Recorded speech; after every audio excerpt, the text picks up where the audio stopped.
Give me one moment. Oh shit. Oh shit. A ghost. Oh god. My fucking cable management is terrible. Oh. Oh man. That's what you get for setting up shit in a fucking cave.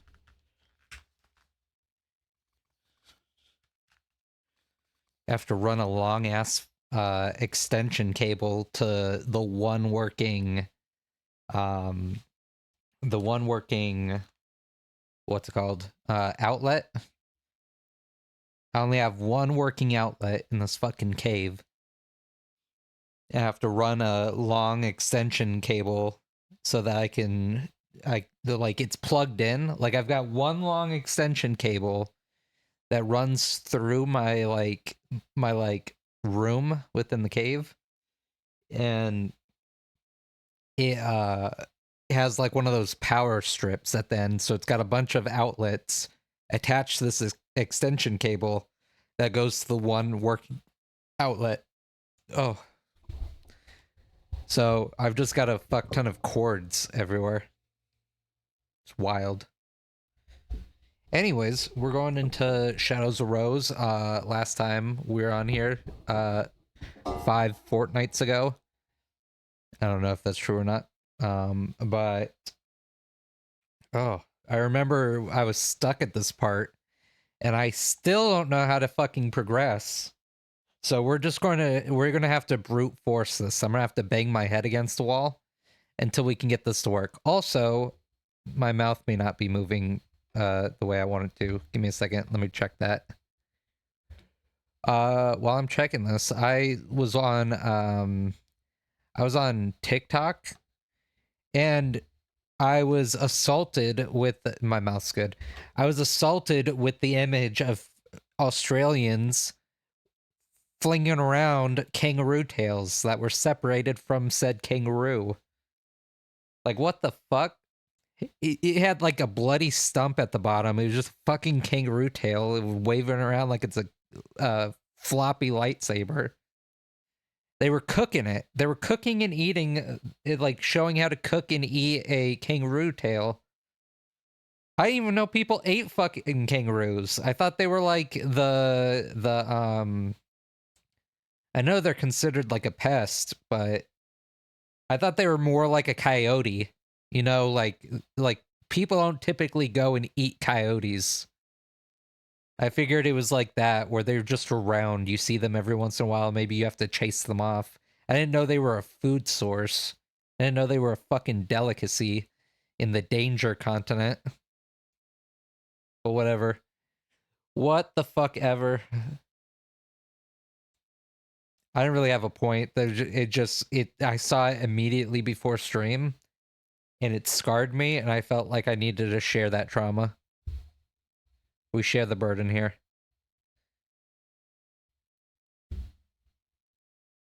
There we go. Oh god, hold on. I'm gonna sneeze. I'm gonna sneeze. Oh no, I'm good. Fucking they edged me. They fucking edged me. Alright, let's get into this. Oh fuck. Stop! I just got in. No shit, Rose. Oh fuck, hold on. I forgot that I have my TV volume on. It's probably not good for the audio. By the way, if I sound like shit, I apologize, but I've also kind of given up on it. I've tried so goddamn hard to learn how to set up audio and try to figure that out to have a good sounding voice, but I can't do it. I don't know how to do it anymore. Like I got a quality mic, like the whole boom mic stand and everything. I did my settings based off the YouTube video I watched, but I can't tell a difference. I can't fucking tell a difference. If someone wants to magically come into my life and fix up all my technical issues, uh I'll manifest that. I'll bring that in. Bring those witchy vibes. Bring that manifesting. The art of the secret. But until then, this is what we're working with. First. Oh my god. What? Does she only want you? What are you talking about? Okay, Look at you! You are beyond worthless! Evelyn, Seriously, what is your problem? exactly, what is your fucking problem?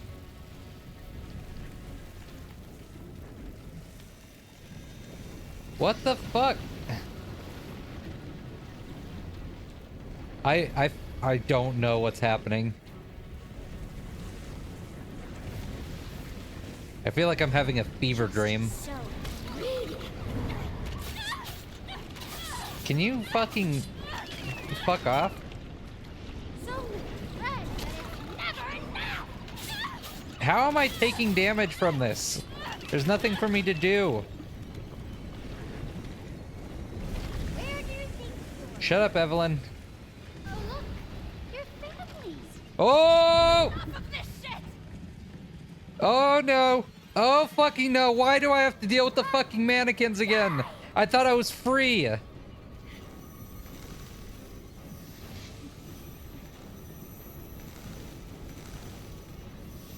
Get out of my way! Oh!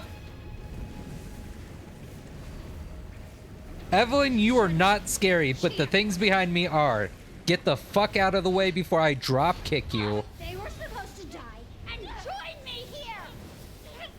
Go back to fucking this is Resident Evil. Go back to Silent Hill. Stop it!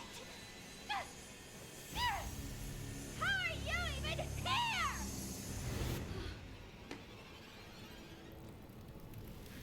Michael! Good, you made it out. Get me the fuck out of here.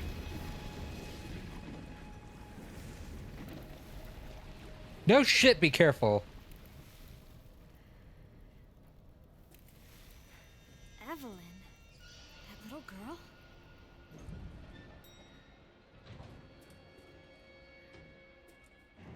Jesus Christ. Please, no more mannequins. We still can't get out.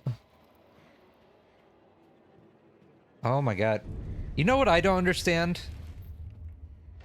I'm not trying to be like big man on campus or anything, but like I legitimately don't have like a lot of fears. Like if I was to say fears that I have, it would be like tight spaces. I have a very guttural discomfort toward tight spaces. And I can help once she's weak. And also like things that look humanoid but aren't humanoid. So like the uncanny valley shit. Like not everything. Like some of those like robots and shit from like Japan and stuff, like the realistic ones. Those ones are fine. I don't really care about those ones. But there's like a certain frequency when you're tuning into what looks human. And the things that like really upset me in terms of like used to really fuck me up too was mannequins, like those like dolls, and things that look like Mama from that scary movie Mama. Mama fucked me up. That shit really wormed its way into my fear zone.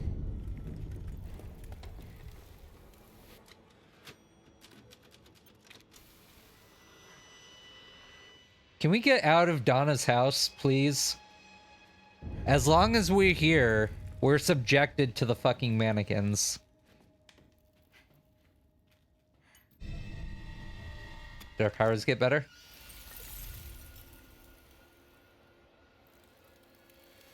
Don't panic, you've got this. I don't understand.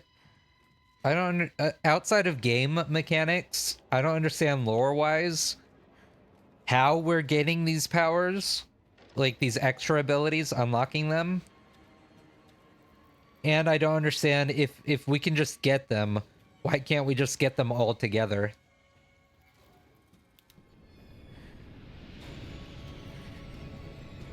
I hate this. Never! Never! I hate this. What do you mean this way? Such a good girl!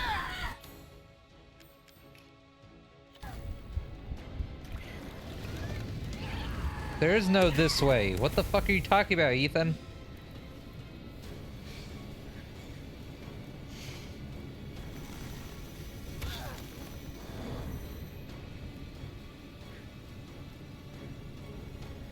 Looks like it's rusted shut.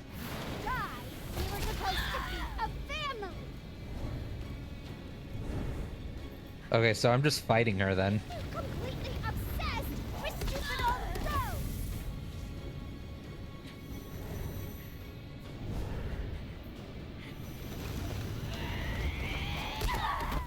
I don't know how I'm supposed to block that.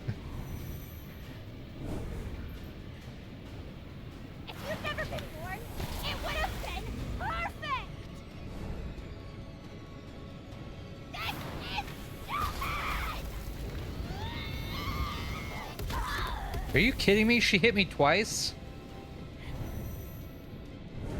I don't know how to fucking fight her. I was special!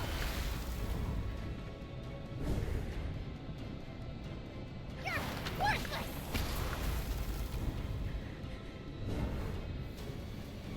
Oh fuck, No I'm fucked. escape. Yeah. Do I? Can I can't make any more. I'm kind of fucked.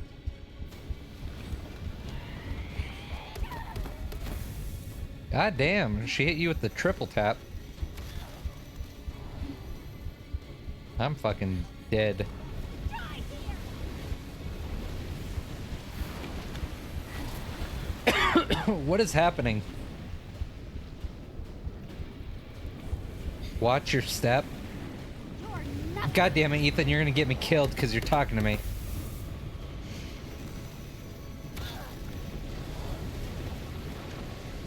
Go away!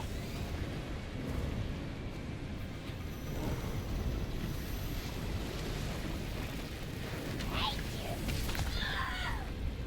This is horseshit. There's nothing I can do. There's nothing I can do. I'm just stuck there to die. Like a lamb to slaughter.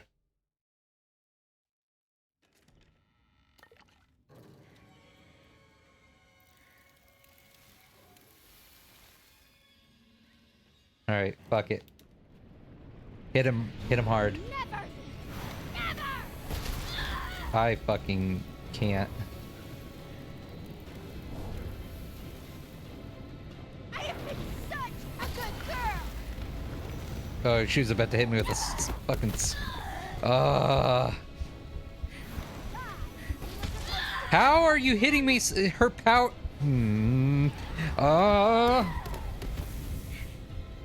Her fucking, her pattern is so goddamn wonky. It's inconsistent as shit. Completely obsessed with stupid old Rose! If you'd never been born, it would have been perfect!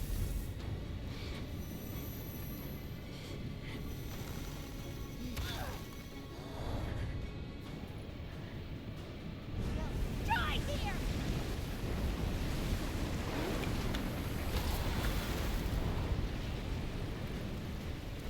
No shit, watch your step. That doesn't change the fact I can't do anything about it.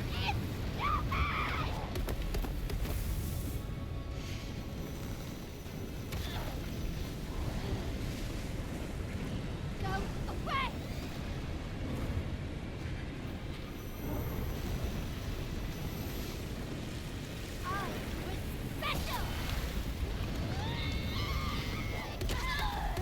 Fuck you.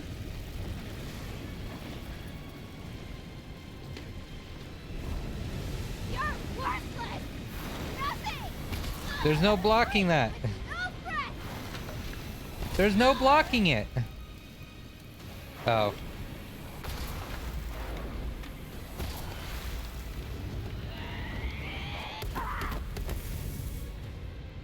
You bitch. You're worthless!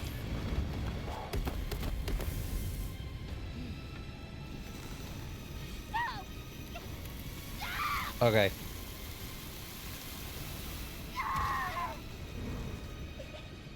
Fucking finally. I can't believe how useless I am. No wonder no one loves me. It is fucked up what happened to Evelyn.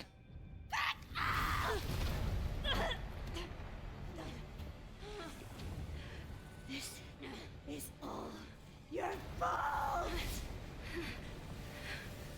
She is just basically a fucking child with a tantrum. What you have? What you want? Rose, look out!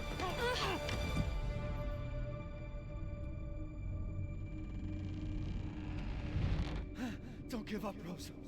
Find that crystal. It is Ethan. I fucking knew it.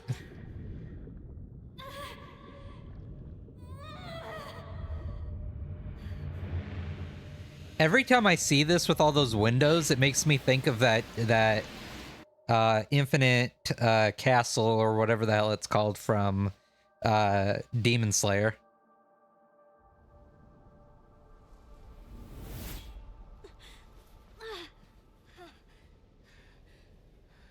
We're deeper in the metamycete. Michael? Are you there? I still don't know what the difference is between the metamycete and the mutamycete. I feel like the mutamycete's the tinier ones. He saved me. But he didn't make it. That voice. My dad's voice. That voice. Michael? My dad? Don't give up, Rose. Find that crystal. Because of him. I can keep going. Thanks, Rose. Thanks for stating the obvious. Thanks for talking it out with I have us. to find that crystal.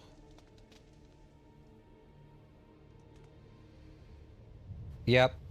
Yep, I'm on my Rose. own. Now, I your have to dad's keep your going. dad's dead now because you have to go and get that crystal. Because you don't want to have those nasty veins on your neck.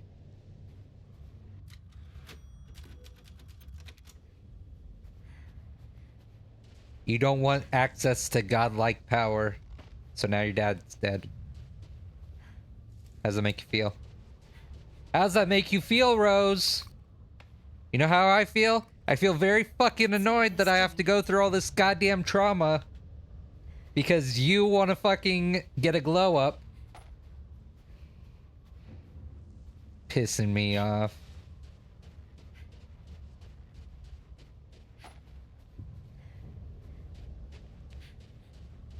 Had to deal with the annoying fucking Evelyn fight. I have to deal with the fucking mannequins all over again. Now the fucking moon is bleeding. And there's multiple of them. That is really sick, though. I'm not gonna lie. That's a really sick idea.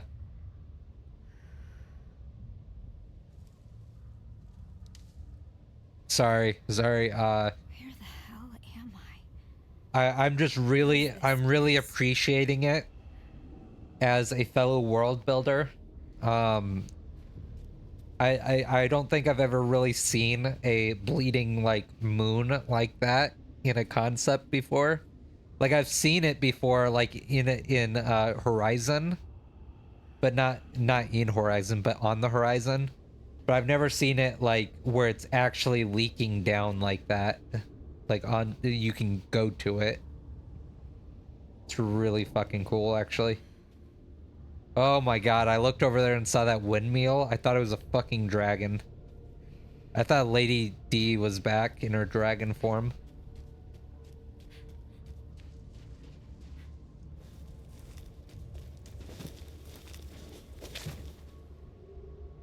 Oh my god, who the fuck is this now? Oh, that's Rose. What? What?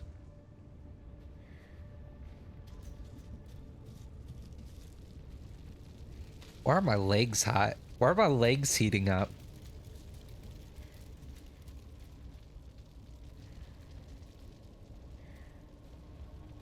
Jesus fucking They're all me. Just like in the castle. You could have avoided all this, Rose. You could have just accepted it. But no, you have to keep fucking going deeper.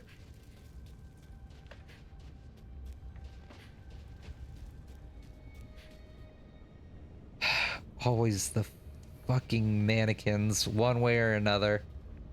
Whether it's a statue or a mannequin, there's always got to be something. Oh my god! That's so much worse. I hate that a lot. I hate that a lot. Something about the hair on them really does not do it for me. Something about the hair on them really doesn't do it for me.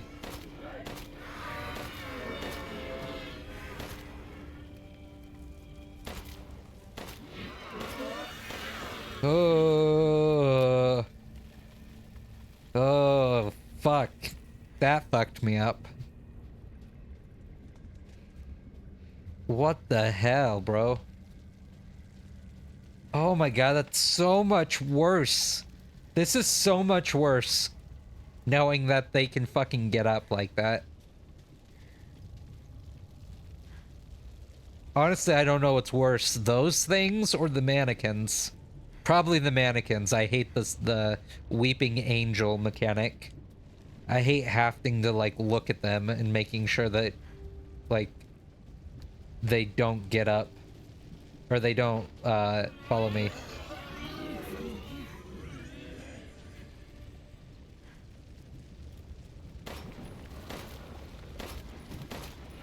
I just, also, by the way, I realized there is a DLC for the Resident Evil 7, and I didn't know about it until I started playing this game.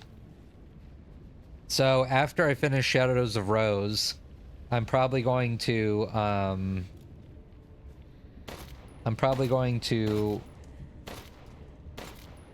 what the fuck? Oh, there's another one over there. I'm going to see if there was a second DLC, because I saw something about the mercenary thing. And then, once that's done, I'm going to go back into Resident Evil 7 and play that DLC.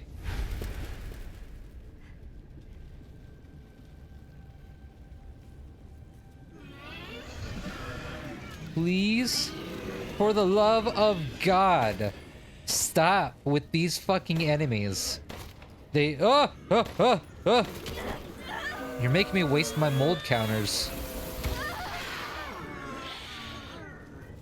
Uh-oh.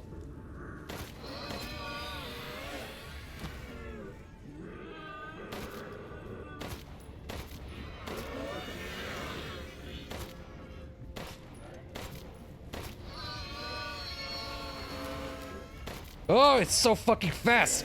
Oh, it's so fucking fast.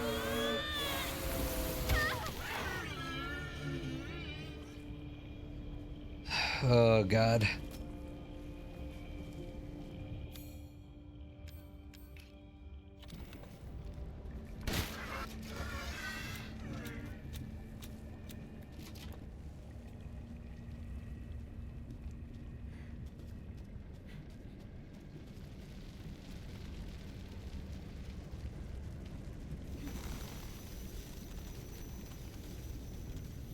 Yuck.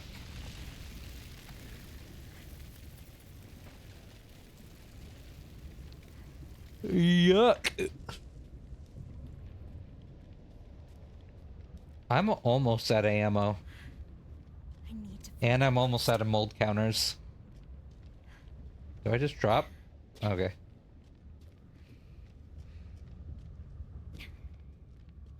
I've got to be near the end, right? Like, we're definitely finishing this during this playthrough. Or not obviously the playthrough, but like this session. I don't think they would have revealed Ethan if we weren't at least like right at the end.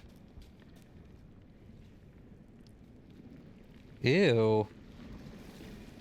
It's a heart. Ugh! That's where those copies of me came from. What the fuck? It's like... Oh my god, it's like an Eldritch 3D printer. Ugh, it's doing more of them. I thought it was a heart, but it's just a lot of fucking... I don't even know how to describe it. Ugh, they're all hanging around. They look like the... They look like the Crawley people from, what is it called? It's the College of Sorcery from Elden Ring in Renala. Renala's, like, area with those, like, Crawley people. That's what they look like. Oh, I hate it. Damn. Sorry. Sorry! I'm sorry, okay? They freak me out, and the only way to, like, not be freaked out by it, the best way to, like, fight your fears, is to sexualize them. If you see a shadow creeping through the night, if you, like, put a massive, like, bazongas on it, give it a hip sway, it becomes much less terrifying. The Megamycete absorbs the memories of all life within its reach, but there are laws which govern this world within it. It seems worthwhile to catalog them as they become apparent. The memories that comprise this realm do not strictly reflect reality. Only those who are attuned to the Megamycete in life. What the fuck is this? Megamycete and Megamycete. What is the fucking difference? The Megamycete's the big one. What? I don't understand what the Megamycete is then. This aligns with my understanding of the Megamycete as revealed to me in its visions. Is it like the network? But I thought that was also part of the Megamycete. Stop it. I fucking heard something materialize.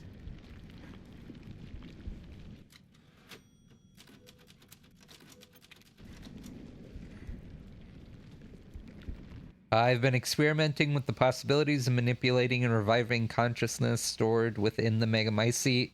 When a person dies, their consciousness is stored and preserved, but over time it becomes diffused, diluted, spread thin throughout the Megamycete and mixed with other consciousness and memories. Extracting and reassembling an individual who has thus diffused has proved a monumental effort. As an experiment, I decided to see what would happen if I used different individuals' consciousness to create an entity. The results were fascinating. I gathered fragments, respooled the threads, and succeeded in creating an individual birthed anew in this realm.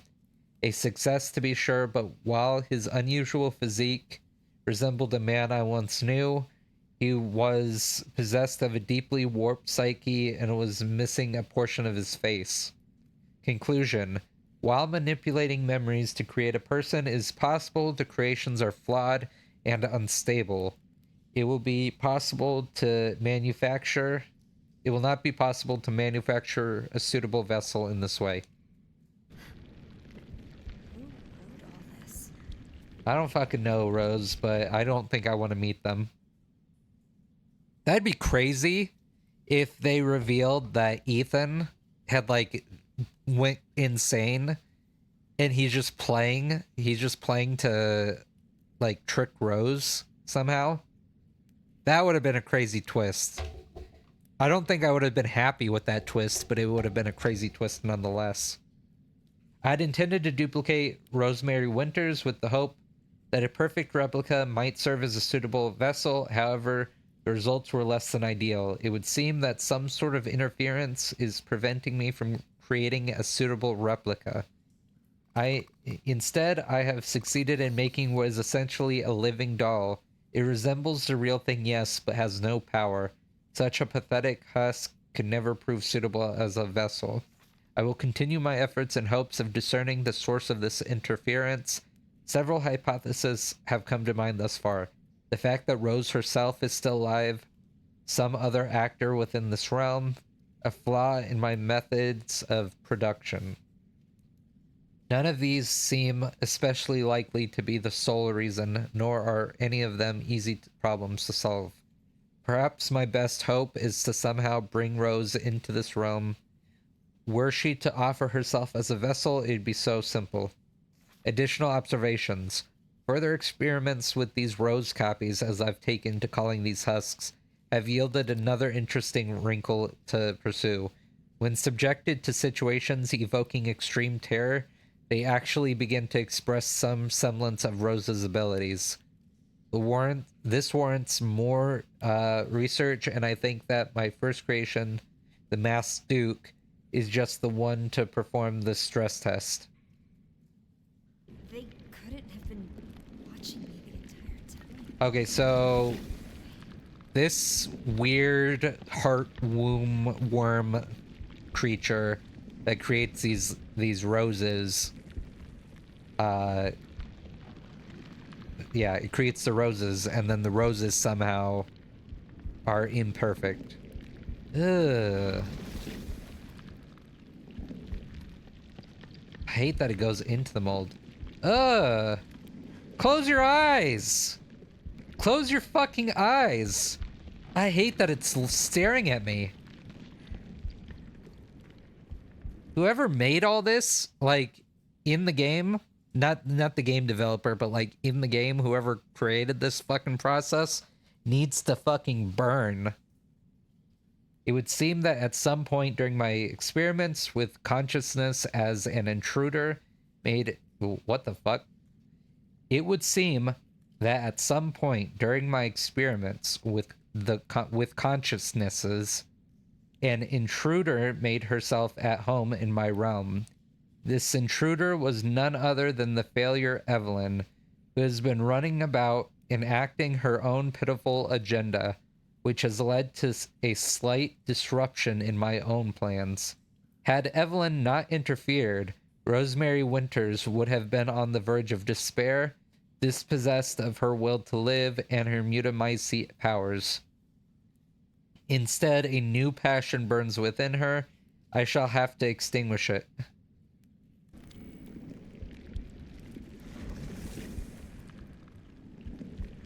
Yuck.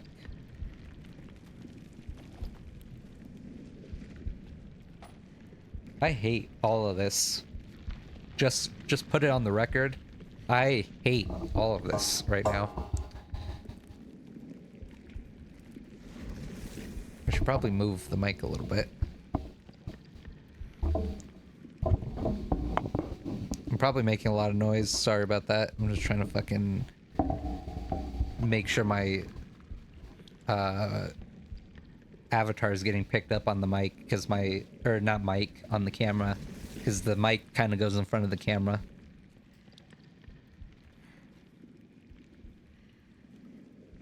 Boom, boom, boom, boom, boom, boom, boom, boom, boom, boom.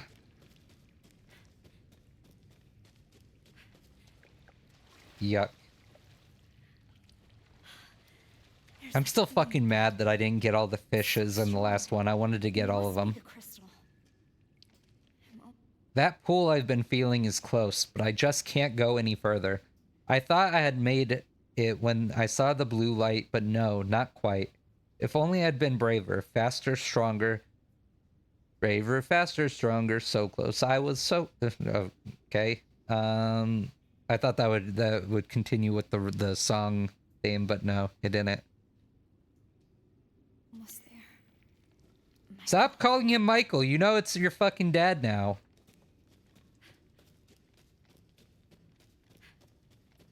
Say his name.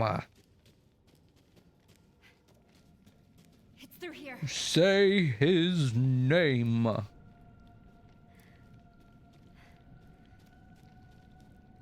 don't like the way that statue's just standing there. Menacingly.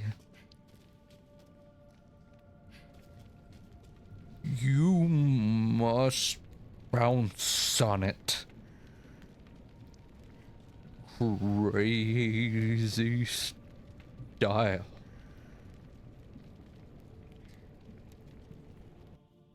Black God, which lives in us and in which we live, create for us a new world as befits your will. Your dark consciousness holds for us second chance, graciously offered and joyously accepted.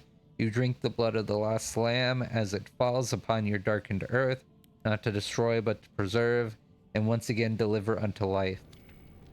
This is twisted shit. Oh, really? What was your first fucking guess? Was it the creepy altars of the goat-horned devil men? Or was it the literally twisting, undulating cyst upon the ground? Ugh. I just realized that baby's not entirely stone. The fucking baby part is made of the mold.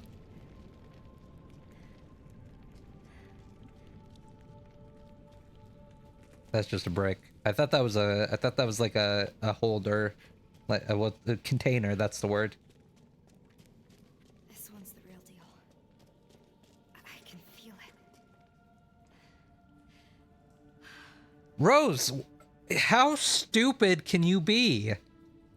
I understand the bullying sucks, but objectively, best case scenario, you get what you want, and then you're trapped in here.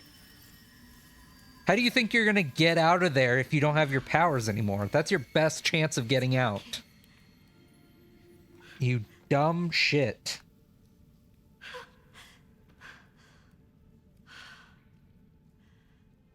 Oh my god. Is this what normal feels like? Yep. If you weren't the protagonist, you would have died.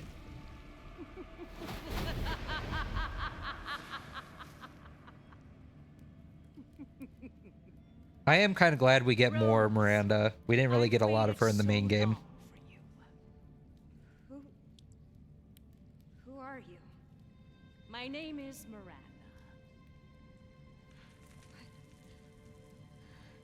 You had become so powerful. Far too powerful for me to subdue directly. So, I had to lure you into this realm so that you might willingly relinquish your powers. No, but Kay said... Did he? Or did I? Oh, she's schizo. Was an illusion. Very convincing, wouldn't you say? No way. Now you can become the vessel for my Eva! Wasn't the whole reason she didn't want to use the fake roses was because she wanted Rose's power? Why would she still want to use Rose as a vessel if she doesn't have her powers anymore? He can manifest. He can save you, Rose! No one can. Rose! Rose, hurry! Oh shit. Oh shit. Escape! Not We get a second gun that can help us shoot? Oh fuck. Dad, wait, hold up. Is it really you? Yes, but right now you need to run! Run! Oh my god, I understand shit's falling, but keep fucking running. I'd rather be crushed by a boulder than be subjected to any of those fucking mongoloids. Oh my god. I understand being overwhelmed, but when I see characters like that just stand and like, oh my god, it infuriates me. Why'd you let me Jump, leave my- run. I didn't want to complicate things. I just needed you safe.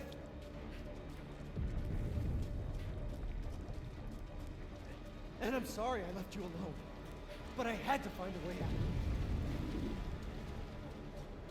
And I did. It's just ahead. Rose! Oh fuck. That's what you get for not fucking running.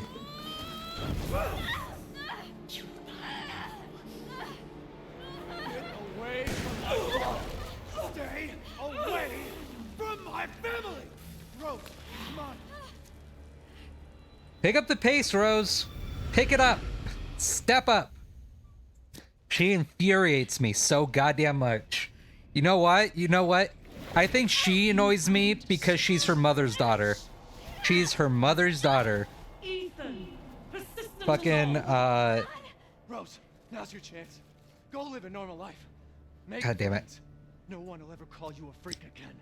But Rose, just go!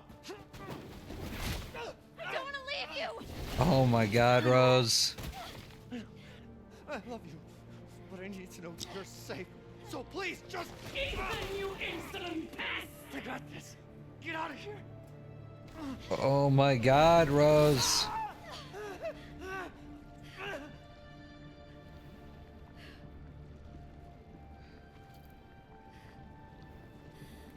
Her mother drove me fucking crazy in 7.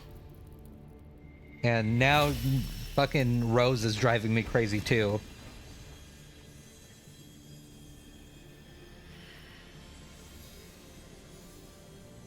Don't worry, Dad. I've got this. You think your powers will allow you to stand against me in the heart of my domain? Foolish little girl. How intent you Why are am on I my s- throwing why them was I just away? oh shit. I think they just might. That's fucking sick. You see, she was trying to give up this fucking Offer power. yourself unto me. So annoying. There's nothing to fear. There's no shame.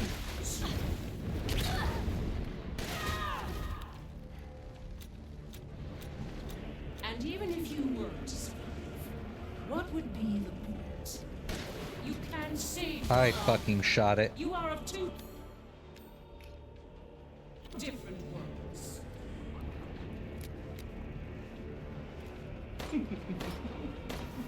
Can I? Oh, I have to absorb it.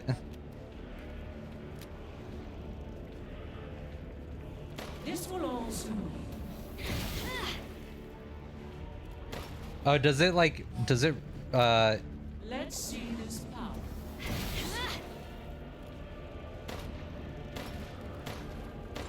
Don't resist.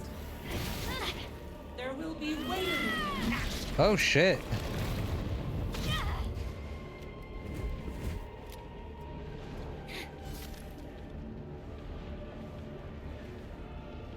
This is Oh my fucking god. I don't understand the controls. how about this? I don't understand the controls. Her powers are so fucking weird. Like, not conceptually, but like the way they work in this fucking fight.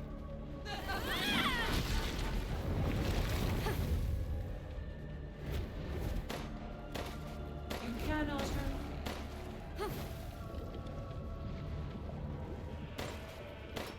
Why do you fight? Finally, a hitter. Fuck. I won't let you do this. What is this?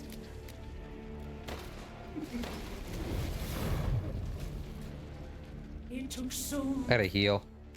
Also, I have a lot of health for some reason. much. You're incredible. Like potions. Wow. You might change your mind when I put an end to your plan. No. Oh, fuck. She's fucking dolphin diving through the puddles. Your time is up. Oh my god. What a fucking creep. You will fall. I cultivated this world within the Mega Mind Oh. to resurrect you, sweet. But no matter how many vessels I created, none have the power to regenerate. Oh my god, she fucking broke my combo. You are the only I don't know if that's the right one word who for bring her that. back to me. Whatever it takes. I hate that I Whatever keep it getting locked into these I animations. will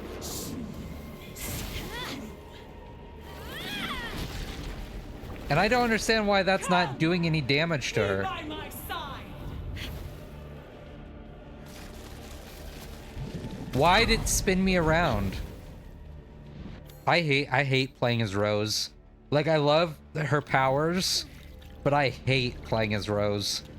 Both story-wise and fucking Let's mechanical-wise. see this power. There's no chance. And I hate that I can't fucking hit her. That won't work. Finally, Jesus Christ. Let's see you dodge this.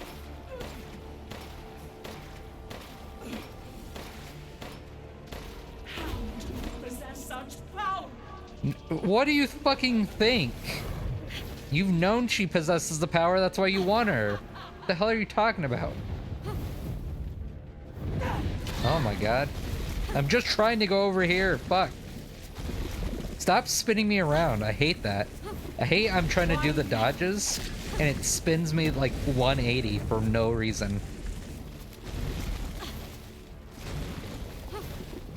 Don't resist.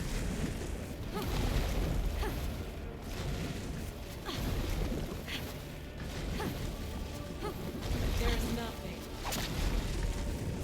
Oh. How about this? How about you go fuck yourself? How about that? You already look fucked up.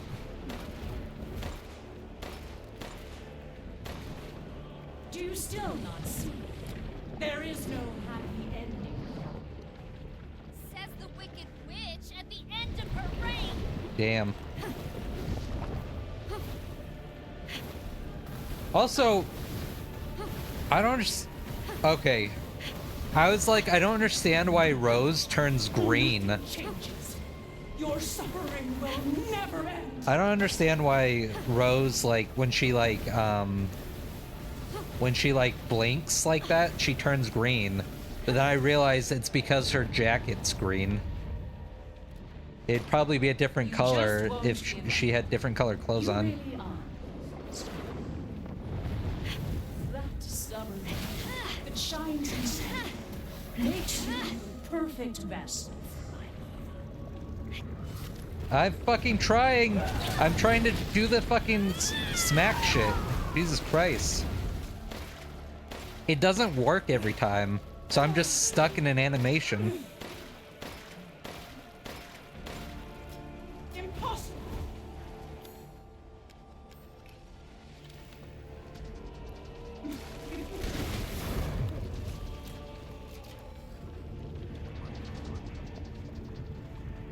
This will all soon. What? She like dodges it. My power now. Where the fuck are you? This is Get fucked.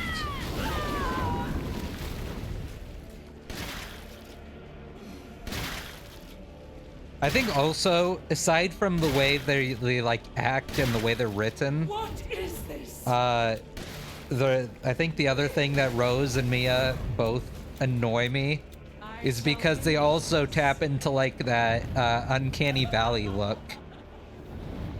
Because not only do they not act like a real person, but they don't look like a real person either.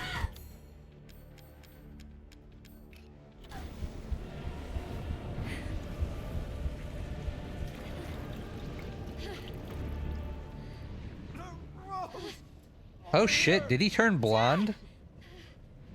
He had like brown hair for a second, now he's blonde. Use this. Take her down.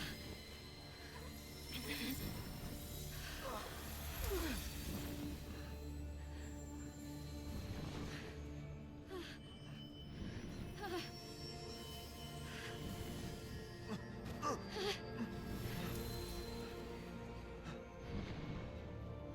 I will. Return and yield your strength to me!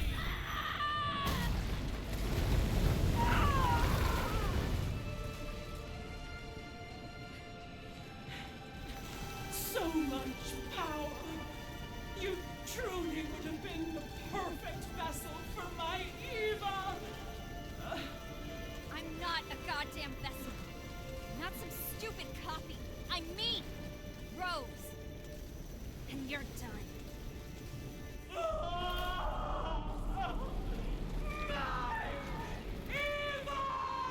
She just did the My Eva yell again. That's so fucking... That's so dumb.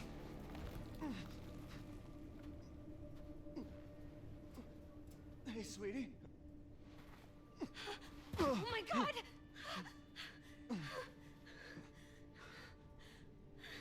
You're so grown up now. And even though I wasn't there with you, I've always watched over you. He is blonde. What the hell? I'm sorry I couldn't protect you. I guess that makes sense. All you've ever done is protect. He would have to be blonde because Mia's not blonde. This time, you lost your chance. I never really thought about it. No. It was my choice. I guess I kind of figured her hair was just I don't mold regret it color. one bit. If I had left you, then we never would have had this chance to talk face to face.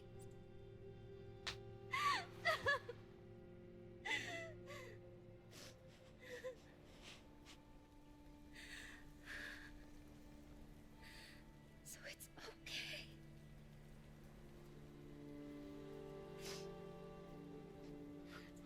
I'm okay. I'm so proud of you.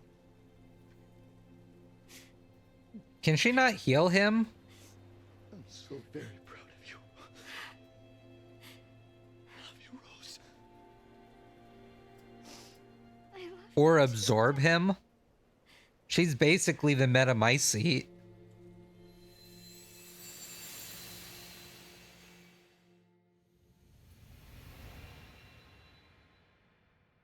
I'm just gonna choose to believe she just had a fucking fever dream.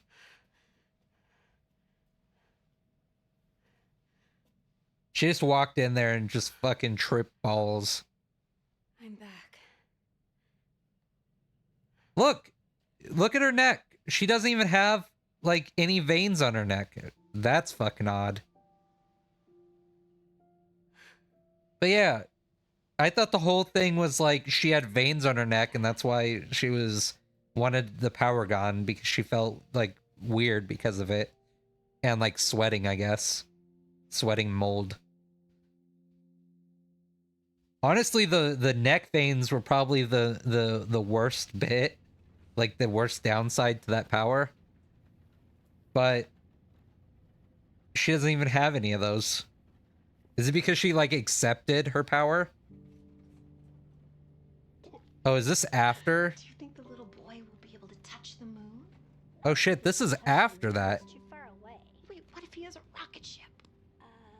I didn't know this was after that. But it'd be very I thought this was before. You were being silly. I don't think the moon feels like does.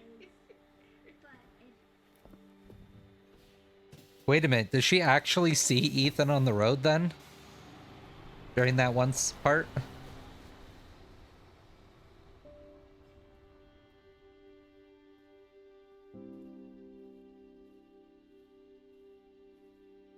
Why does she act so insecure and like freaked out when that dude says the shit? Happy birthday. Like I understand like before Rose, but like she just came to terms who she was. I have a lot of tests coming up. She should be You know like how it is. less like twitchy on the trigger with like rage about this now. Duty calls. I love you. I don't know, maybe I'm nitpicking.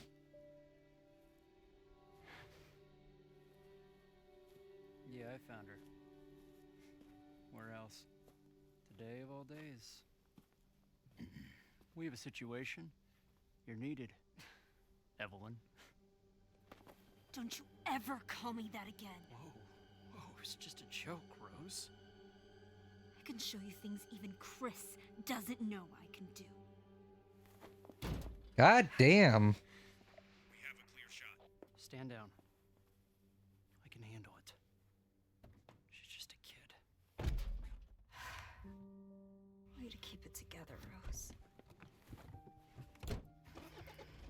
Yeah, like when you see that, You're a lot like him, you know? her like personality flip-flops. I know. Damn near beat the shit out of this guy. Like it was not a good joke. Like it was kind of fucked up. But like she damn near beat the shit out of him.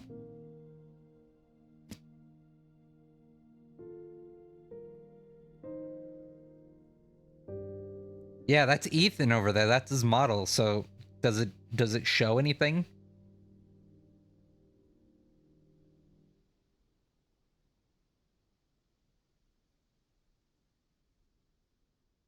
No, they just have it there at the end again for no reason.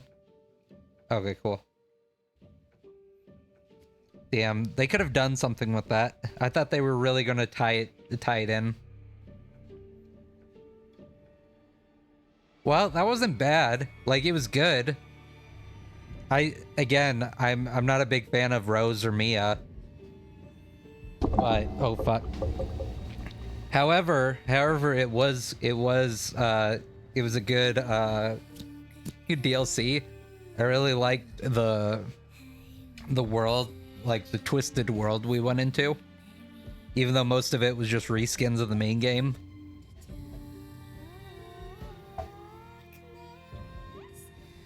Yeah, that was Shadows of Rose. Fuck yeah. God, her powers are so cool.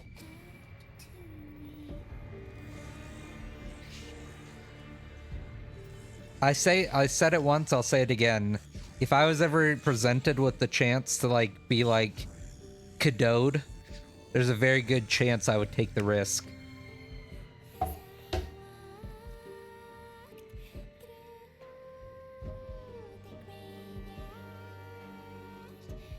Hit him with the Cadode. Also, how does that work when you're Cadode?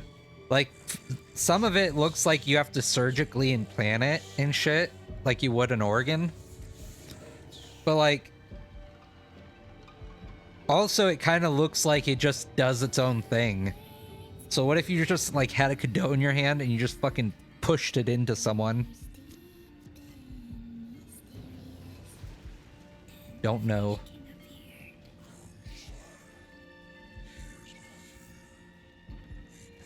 Oh, there is a skip button. Look at that. Results. I think it's 3 hours, it says. Yeah. Look at that shit. Beat it on the highest difficulty.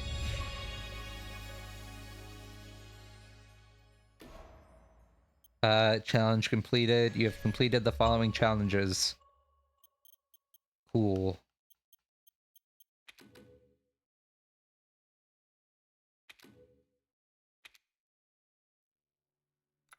Okay.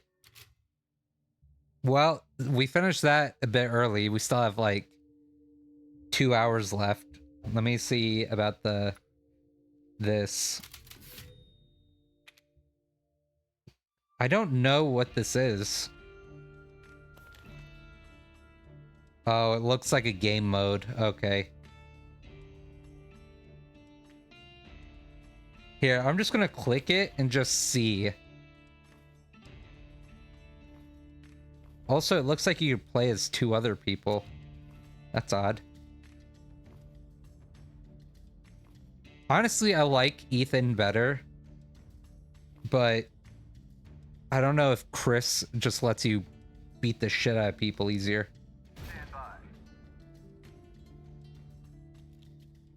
What the fuck? Duke, what the hell? How to play. First purchase, oh, okay, so it is a game mode. It isn't fucking... Okay, I'm not gonna do that. However, I am going to go to my games and see if I still have Resident Evil 7 downloaded.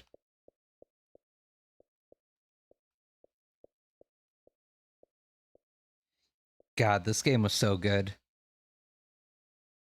This game was so fucking good when it came out.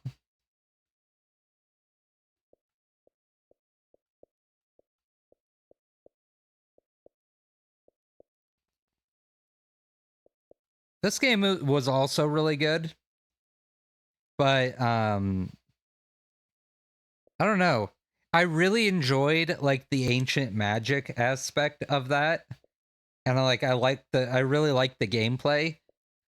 It's just the characters. A lot of the characters just kind of fell flat, you know?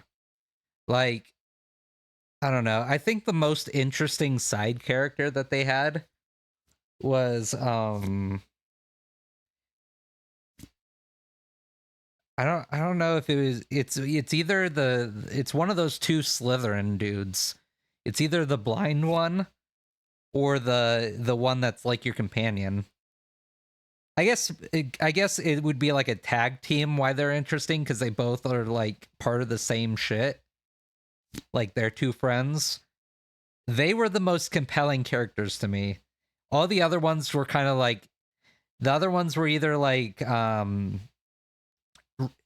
too bland, like they had no like interesting like dynamic, or they were kind of just like, I don't know how to say it, like there was no interest. They were kind of like, I don't know if a Mary Sue would be the appropriate term for this case, because they're not really protagonists, they're side characters. But like they don't really have any faults. There's no, they're just put there as like kind of like tokens, like token characters that have no like depth. The reason the 2 Slytherin guys are interesting is because like they're kind of shitty sometimes, but then that makes them compelling because you find out their like backstory. The other ones don't have any like soul. They're just like empty vessels. But yeah, if they would have improved the characters, like given the characters better like better attention, that would have been a way better game. It was already really good in terms of the world and the way the game played and everything.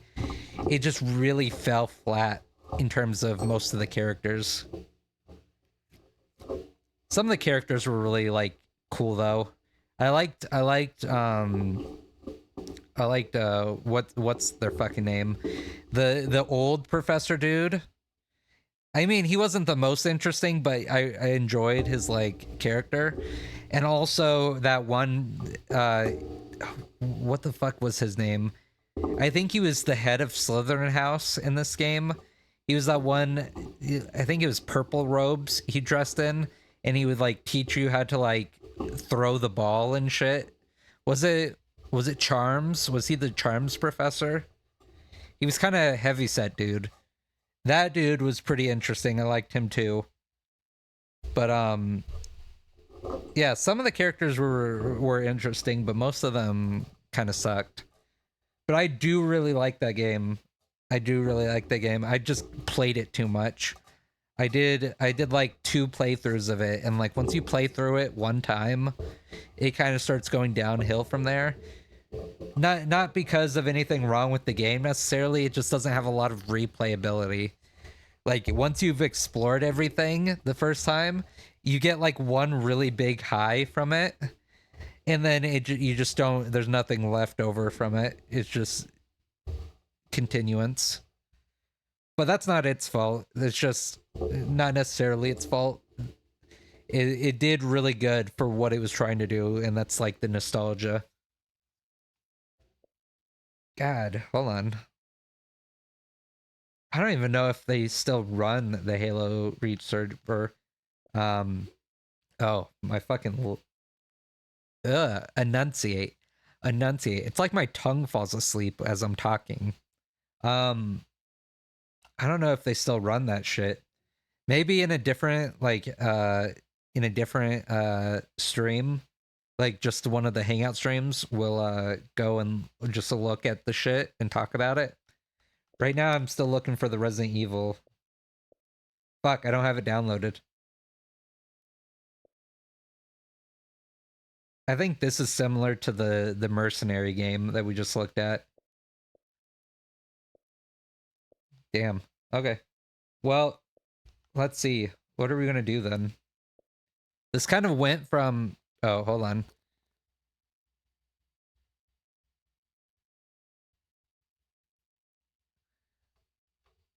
It's fine. I'll cut it up later. I was gonna probably end it and then restart it just so that I didn't have to like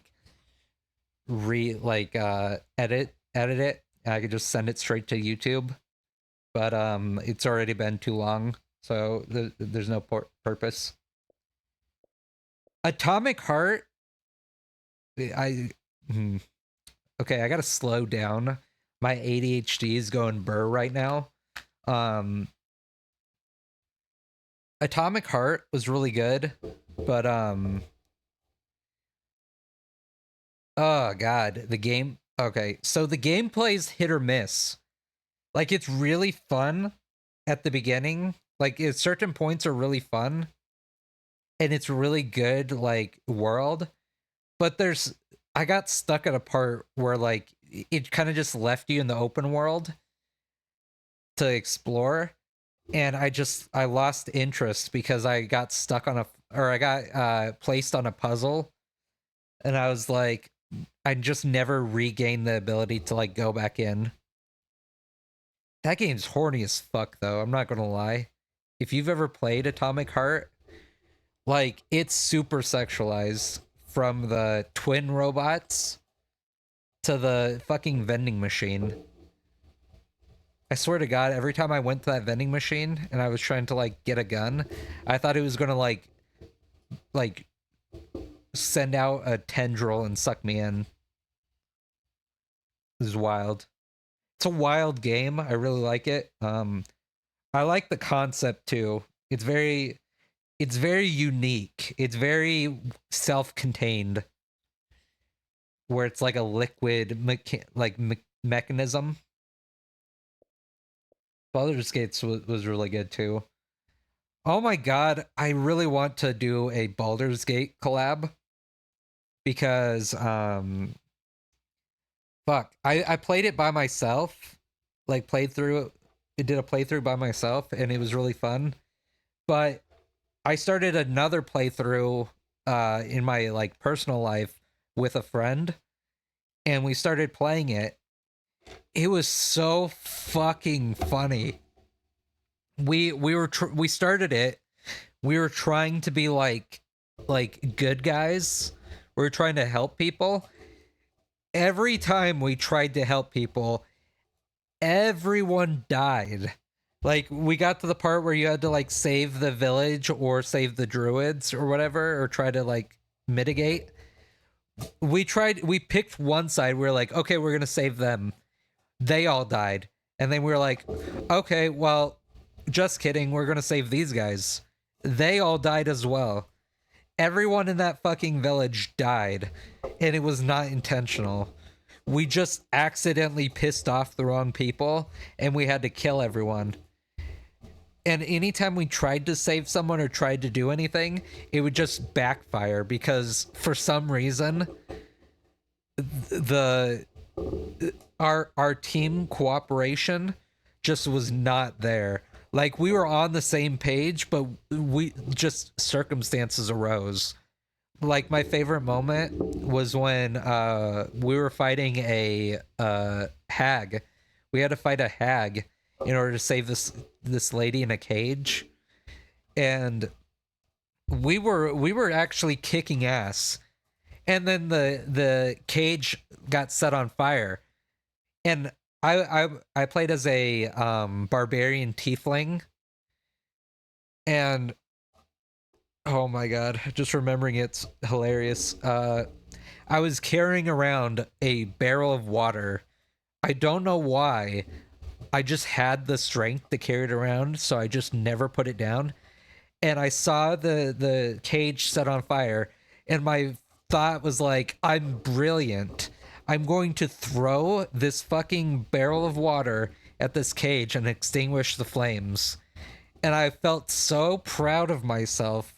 I like turned, looked at my companion, and told him, I was like, "Hey, lazy, look, let me show you what it means to be." And then I was going to say, "Let me show you what it means to be a barbarian," because that's what I was doing. I was throwing a fucking like barrel of water, but I fucked up the phrase, and I ended up saying, "Let me show you what it means to be a tiefling." And that is now a that's the go-to saying in our friend group, is like when we're about to do something like that, we say like, "Let me show you what it means to be a tiefling." I'm so fucking embarrassed. I always mess shit up like that. I always say things extremely wrong, like, and somehow it ends up being funnier than it would have been. But anyways, going back to it, I said, "Let me show you what it means to be a tiefling." Yoink, or what's a word for throwing? Fuck. What's a sound effect? Okay, we're going past it. Zoink. And I fucking threw it, and it hit the cage, and the fire extinguished. And I was like, I was so fucking proud for like 1.5 seconds. I was like, it fucking worked. I was about to like bask in the glory. And then immediately after the fire went out and I was about to say, do you see this shit? Do you see what I did? I fucking saved the day." And as I was about to start saying that, as soon as the last bit of the fire went out, the cage crumbled. Apparently the mixture between the barrel impact into the cage and the fire damage destroyed the cage. The lady fell to her death into the water pit. And again, the person we tried to save got fucking murdered by us. I was speechless. I just stood there as my companion was fighting the hag. I just stood on the edge of the precipice of this pit, this abyss, and I just looked over the edge in disbelief. It was so funny, but it was so annoying at the same time. I just was stun locked. And I was annoyed, not because it wasn't realistic and not because I was mad at the game.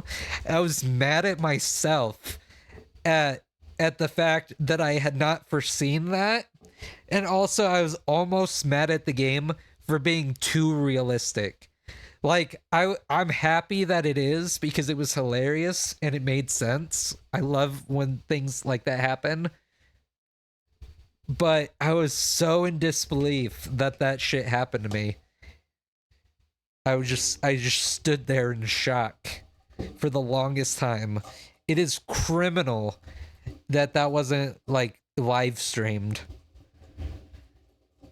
That is one of my favorite gaming moments I've ever been witness to. Oh my god. But yeah, that's why I want to do a collab with someone. Preferably I want to do it with like a couple others, at least like 3 people in all. Cuz I feel like a team of 3 or 4 would be really fun to do in this game. A lot of shenanigans. Oh my god. It's just like D&D, but it's a visual video game format. To be fair, I can't play it anymore, at least by myself, because there's no interest. I already know the shit that happens. But even knowing that, I would still want to play it with someone because of the fuckery that happens from it. It's so good. It's so fucking good. Also, I don't know why we're doing this, like going through the games and talking about my thoughts on it. But that's what my ADHD brain wants to do at the moment, and we already finished early. So I'm gonna do that, and then we'll figure out what we'll do for the rest of the stream afterwards. But I don't really know. I don't know what I would change like the stream title to. And I kind of don't want to change it yet until we decide what we want to do. So I'm just going to leave it there. And then I'll change it once we figure out what we're going to do. But I want to keep going through this game and talk these games and talk about my thoughts on them. It might be boring. Apologies. However, comma, question mark, apostrophe. That's just what my inner self is telling me to do right now. This is what the universe is speaking to me right now, saying that I need to do this. Call of Cthulhu was really good. I tried to do a playthrough on stream of that. Wait. No. Call of Cthulhu was the first game that I tried to do. I did that before I went on my hiatus, my first hiatus, and I think that was like the last game I was working on it before I went on the hiatus, and then the lack of like people in chat and the lack of like viewers at the time really got to me because I wasn't doing. My mental health is a duct taped box. I have a duct tape box around trauma and self-loathing. So it's very difficult sometimes to find motivation to do things like that. And I was very discouraged. So I had to end that. I had to end it early before I could finish it. I would love to go back and redo it again, but I really don't want to do it until like I get some like what's the right word? Until I get like a audience. I don't really know if there's anyone right now. I'm kind of just talking to practice the skill. But I also have my viewers shut off, so I don't know if there's anyone here or not. I wouldn't know until like someone talked. But I there's a lot of games that I'm saving to do until I have people that are going to be there watching and interacting with it. Right now, I'm really focused on practicing talking just to dead air like I am right now, and to working on getting like clips and playthroughs so I can get some content just floating around. But yeah. Call of Cthulhu is really good. I really like it. I like the whole Cthulhu mythos. I'm really big nerd of mythology. If you haven't picked that up yet, but the Cthulhu mythos is very interesting because of like it's kind of like the SCP mythos, but on a grander scale and older, where H.P. Lovecraft kind of like had a bunch of like nightmares and shit, and started like an eldritch themed world. And then after he died, people just kept compounding onto it and adding more to it, and all of it's like canon, which is crazy to me that like you just have a community based canon. I don't know how that works exactly outside of people just seeing things that they like and agreeing that it's canon. That's what kind of confuses me with the SCP stuff too. But I really enjoy the Cthulhu thing. I would hate to be in that world. It would suck. It's like Warhammer, but as like a concept, it's very interesting and very inspirational for other avenues that I've done, such as like I have my own world that I created, and I have like my own like things that I've done. Like the Cthulhu stuff really inspired my God of Time in my world. And yeah, I have a special place in my soul, in my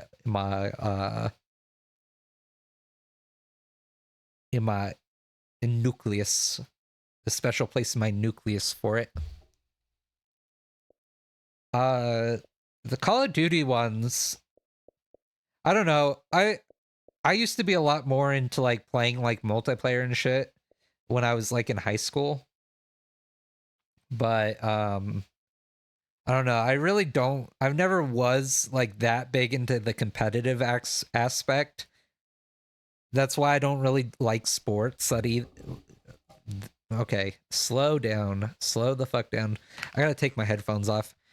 I'm like getting cognitive dissonance hearing to my like one ear and then the other.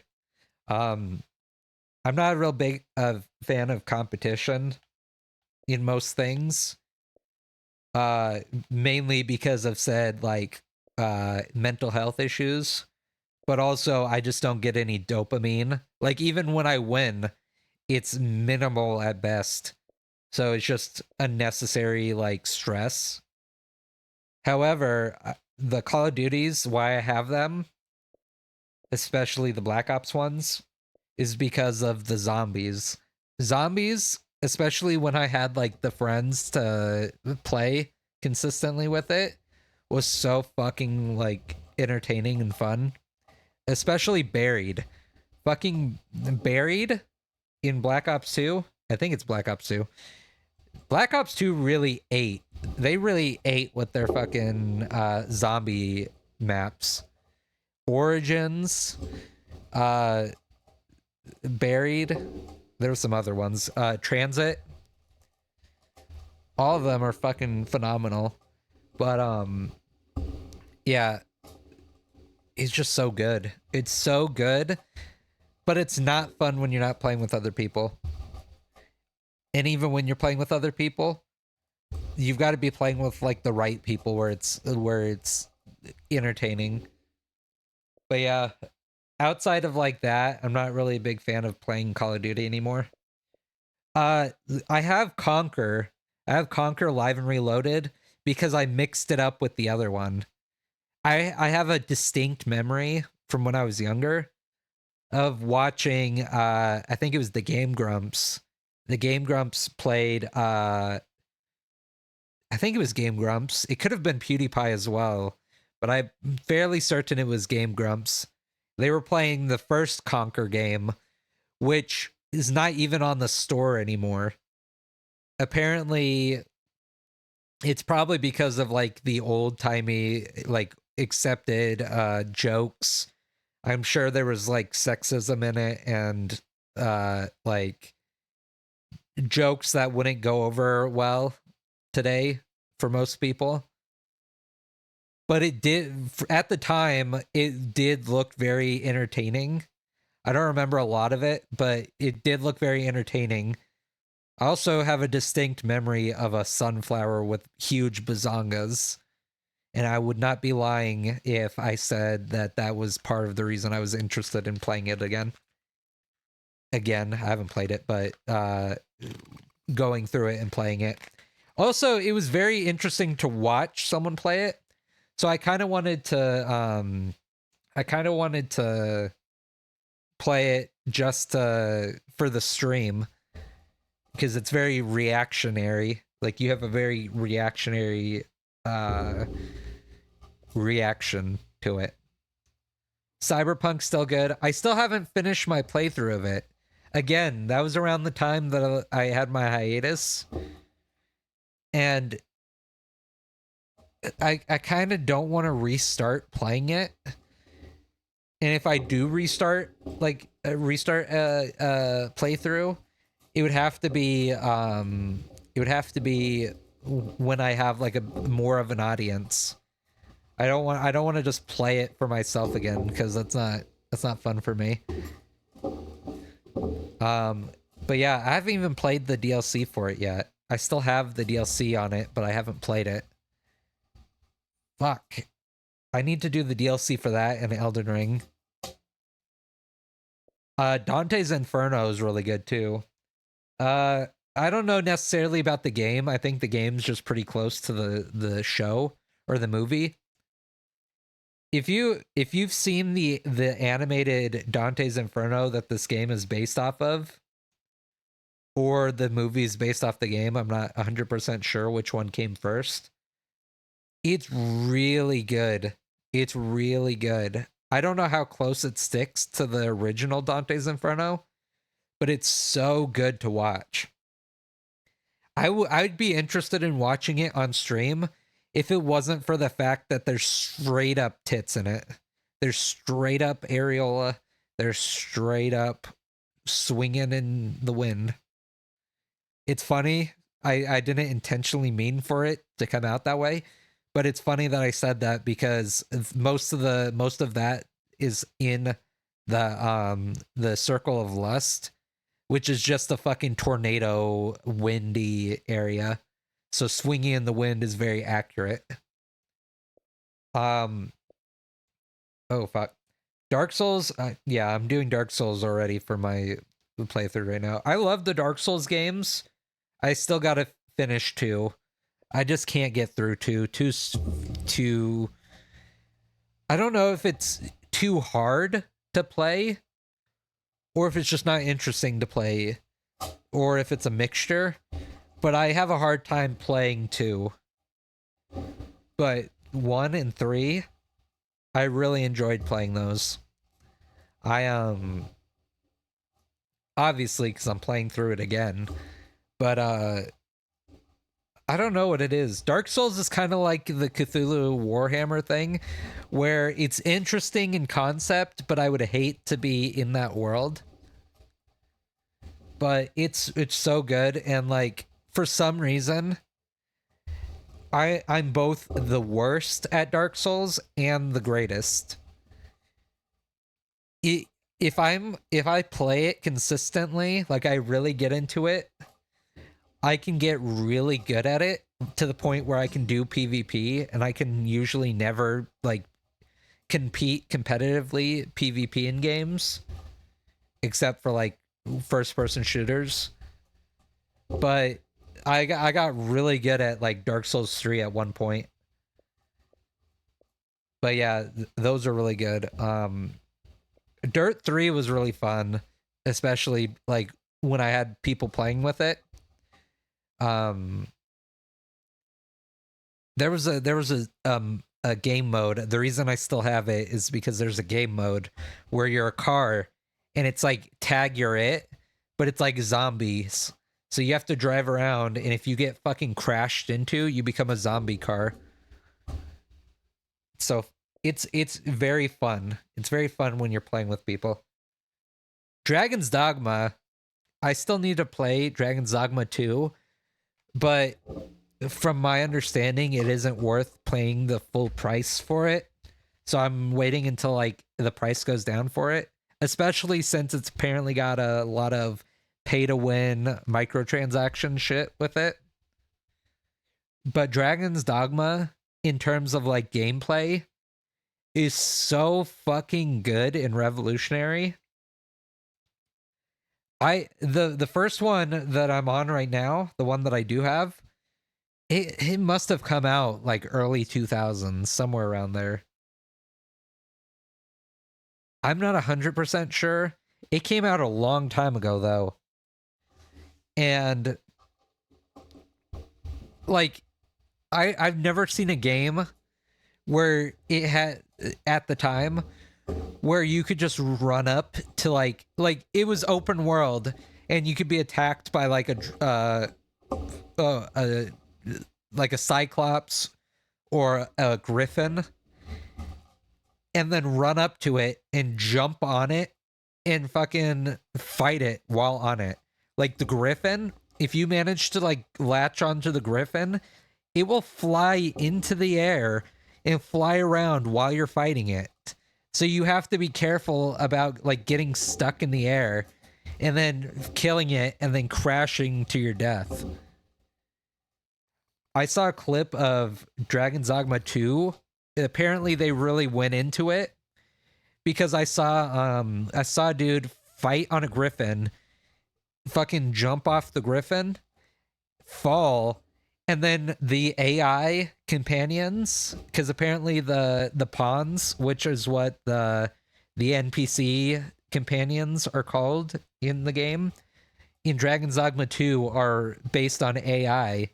So they'll learn based on your playstyle. And one of them just ran up and caught the dude as he was falling to his death. It was incredible. It was incredible game design. I am shocked that not more people have done that. I don't know if they've got like a stranglehold on the technology, like how Shadows of Mordor did, where other people aren't allowed to use it. But that is peak game design in terms of like gameplay. The only thing about Dragon's Dogma that I really didn't like was it was that the story kind of sucked. And I don't mean that in like the overall story. Like it was an interesting concept where like a dragon steals your heart and then you have to fight the dragon, and then spoiler alert, if you end up fighting the dragon and killing it, it turns out that it's a cycle of hate where the dragon was actually the last dude that happened to, and now it's actually a curse where now you become the dragon too, so you become what you hated, which was a really good concept. But the characters in both Dragon's Dogmas, from what I've seen, have the same issue. I don't know if it's the exact same issue, but a similar issue to the Hogwarts game, where the characters are just not compelling. Like they're kind of flat. It's like background characters in a isekai. But even most isekais that I've seen have more compelling characters than some of these games. Like, it's like if you asked a rando to be like, hey, create a character right now, and they just gave the most archetypal answer, like, oh, it's a king, but the king is slightly corrupted. Okay. Is there anything interesting about the king? Is the king like, I don't know, like super funny and charismatic and then turns out to be like corrupt? It usually just the most basic bitch characters, and it's so unappealing to me. I have like a non-written out list of criteria that I've learned about myself that would determine whether or not I like a game or a show. And it involves very heavily on aesthetic appeal, the conceptual appeal, like, is it an interesting world? And like lore or anything? Does it have interesting characters? And if most of those criteria aren't met, I can't get into it. Like I can get into like a basic bitch slice of life anime, which I'm not a big fan of, but I can get into it if the characters are interesting and the visuals are good. Or I can get into an isekai if the visuals aren't the greatest, but the story's really good and the characters are interesting. I don't know, kind of a tangent, but I think it's very important, at least for me, for those to be like met, like those criteria. But yeah, Dragon's Dogma I really like because it has good gameplay and it has an interesting enough world that I can get into it, but the characters just really failed the game. This would have been a really good game if the characters would have been better written. Elden Ring. Elden Ring kind of does, like, okay, if you would have mixed the concept of being able, like, if you took the fighting mechanics from and like interaction mechanics from Dragon's Dogma and put it in Elden Ring, it would have been the greatest game. It would have been the greatest game. Like Elden Ring's really good, but the problem is you can't really you can't climb on the giant enemies like those big bears. You can't climb on the bear and fight it. You have to like fight it like basic game fighting. But if you could run up to the bear and jump on it like you could in Dragon's Dogma, that would be so fucking incredible. Also, a lot of the issues with Elden Ring is that a lot of the boss fights are sectioned off where you can't like run away from a boss. You have to like enter the boss fight and then you're stuck there until you either die or defeat the boss, which I understand. That's the way it's set up. But if they had more open world bosses, which they kind of do, but not really on big scale. Like I guess they have dragons in Elden Ring. So like if you could run up to the dragons and climb on them and fight them the way you can in Dragon's Dogma, that'd be incredible. It'd be an incredibly well-received game. But Elden Ring by itself is already amazing. It was already revolutionary. And I'm pretty sure it pissed off a lot of game companies because of it raising the standard. Because game standards have been decreasing as the years go by. Games get more expensive and they get shittier. And they wonder why people pirate. Not that I'm sponsoring or submitting not that I'm encouraging, that's the word. Not that I'm encouraging pirating, but you know, my favorite anime is One Piece, and take that as you will. Oblivion. I have both Oblivions. I played Oblivion after Skyrim, and like it was very difficult for me to play Oblivion, the first one, because of the bad game like graphics.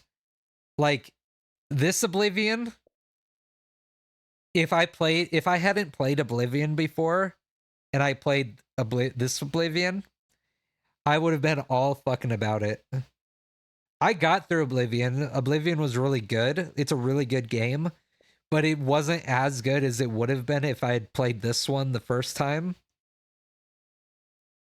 But I managed to get through Oblivion despite its like poor graphics because of how good it is.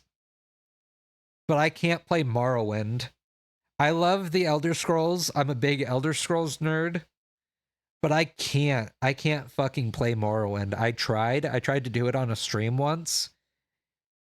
It's too dialogue heavy. Like you have to talk to people with heavy dialogue that's like block text, and I already have a hard time reading, and like understanding blocks of words that has only gotten worse into my adulthood. And it's bad graphics, it has block text. I'm the lore and story of Morrowind is really good because I've seen lore videos, but I just can't fucking play the game. I can't play it. I would love to play it, but I can't.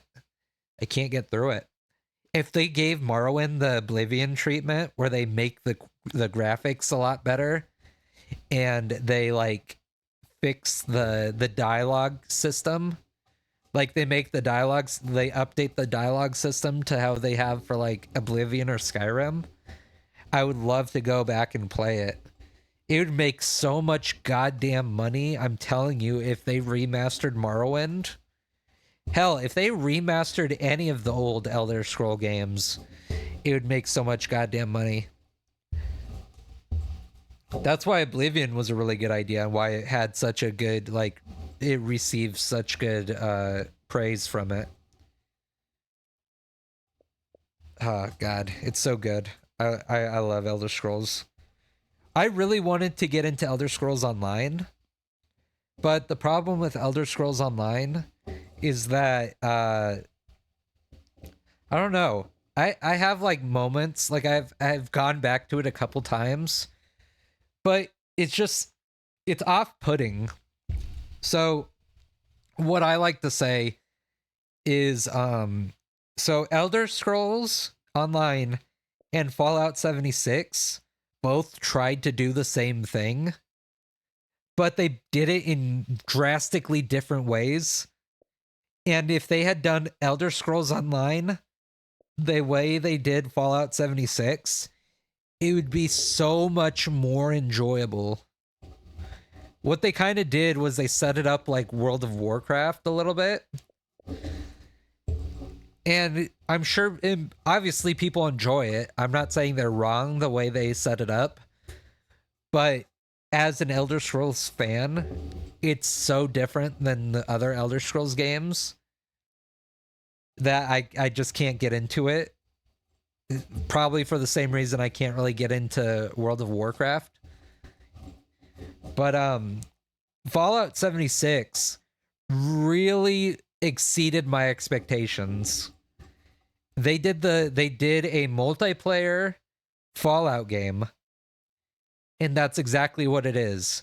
If nobody played Fallout, like if the servers went dark and you were just playing in a server by yourself, it would feel exactly like a normal Fallout game. Obviously, there are parts that will like reset given enough time. Like if you leave a server and join a different server, some parts will reset. But it feels like your decisions like matter. Like if you go in and fight a boss, it actually feels like you fought the boss because you go in and it's fucking like already taken care of. Especially they really handled it well because they have like a mechanic in it where like you have the open world where you can just run around, but if you go to like a building that's like important for a story, like it's a faction building or something, once you enter like a dungeon or like a faction building, it will be a individual instance where it's only you in it unless you bring in like a teammate. And it really does well because like you're not just swarmed by a bunch of randos when you're getting your missions and shit. It feels like you're actually in the world and making like it feels like a Fallout game. It feels like a Fallout game, but you also have the ability to play with other people. They really did it well. I still play Fallout 76. I like Elder Scrolls more, but I play Fallout 76 every day. Like, I still do my dailies and shit. I don't play it, like, all the time, but I still make sure that I am up to date with my dailies. It's so good. It's so good. And it has, like, a season pass and shit that has, like, free stuff in it. I never pay for it, which is good. It's a good thing to have where it's worth doing and you still get rewards from it. People have a lot of shit they have to say about it. Like, I'm not a big fan of the Fallout First membership because it's so goddamn expensive. You have to pay so much money to have like a premium Fallout 76 experience. I think it's like $100 a year for Fallout 1 First. But even without that, it's still worth playing. And the community is amazing too, because it's a good game and there's not an incentive to be a dick. So it has a really good community of people that like help out newer players. At least when I was starting out, I still go around and like people are giving shit away for free and shit. They have like donation boxes, which is really cool. But yeah, if Elder Scrolls would have been handled the way Fallout 76 had been handled, where it's just an Elder Scrolls game with multiple people, like if it was just Skyrim with multiple people in it, I would never be away from my Xbox. This would not be a all game channel. This would be a strictly Elder Scrolls Online channel. You have my fucking word.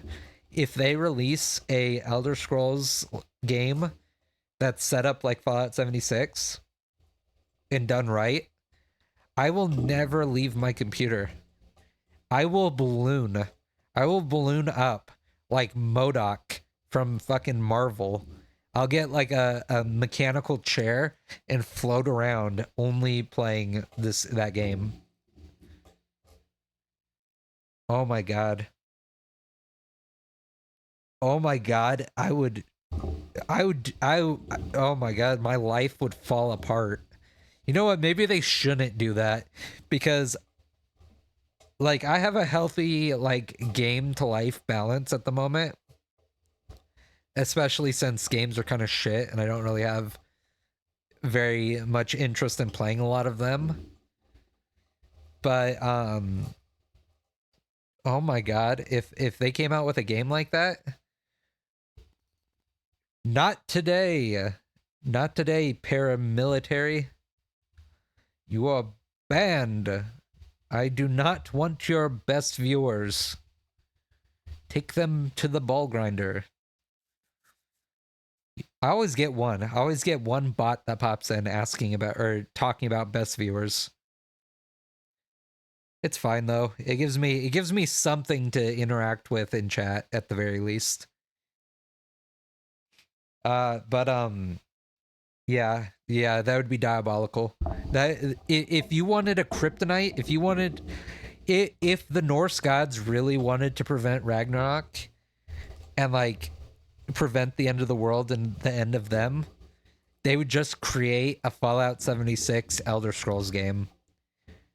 If you created that, I would let them chain me up again as long as I had access to that shit. I would never leave my cave.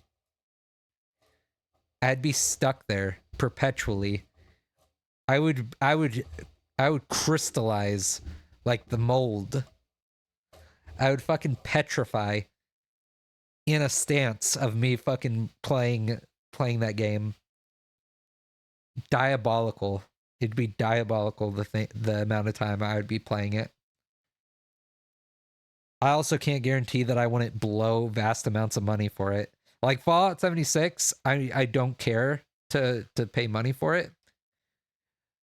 If it was Elder Scrolls, I might go broke. I might lose everything. I might sell my car. Also Fortnite. I don't know what it is about Fortnite. Like I said, I'm not a big fan of like competition and shit. But I really like Fortnite just like every once in a while.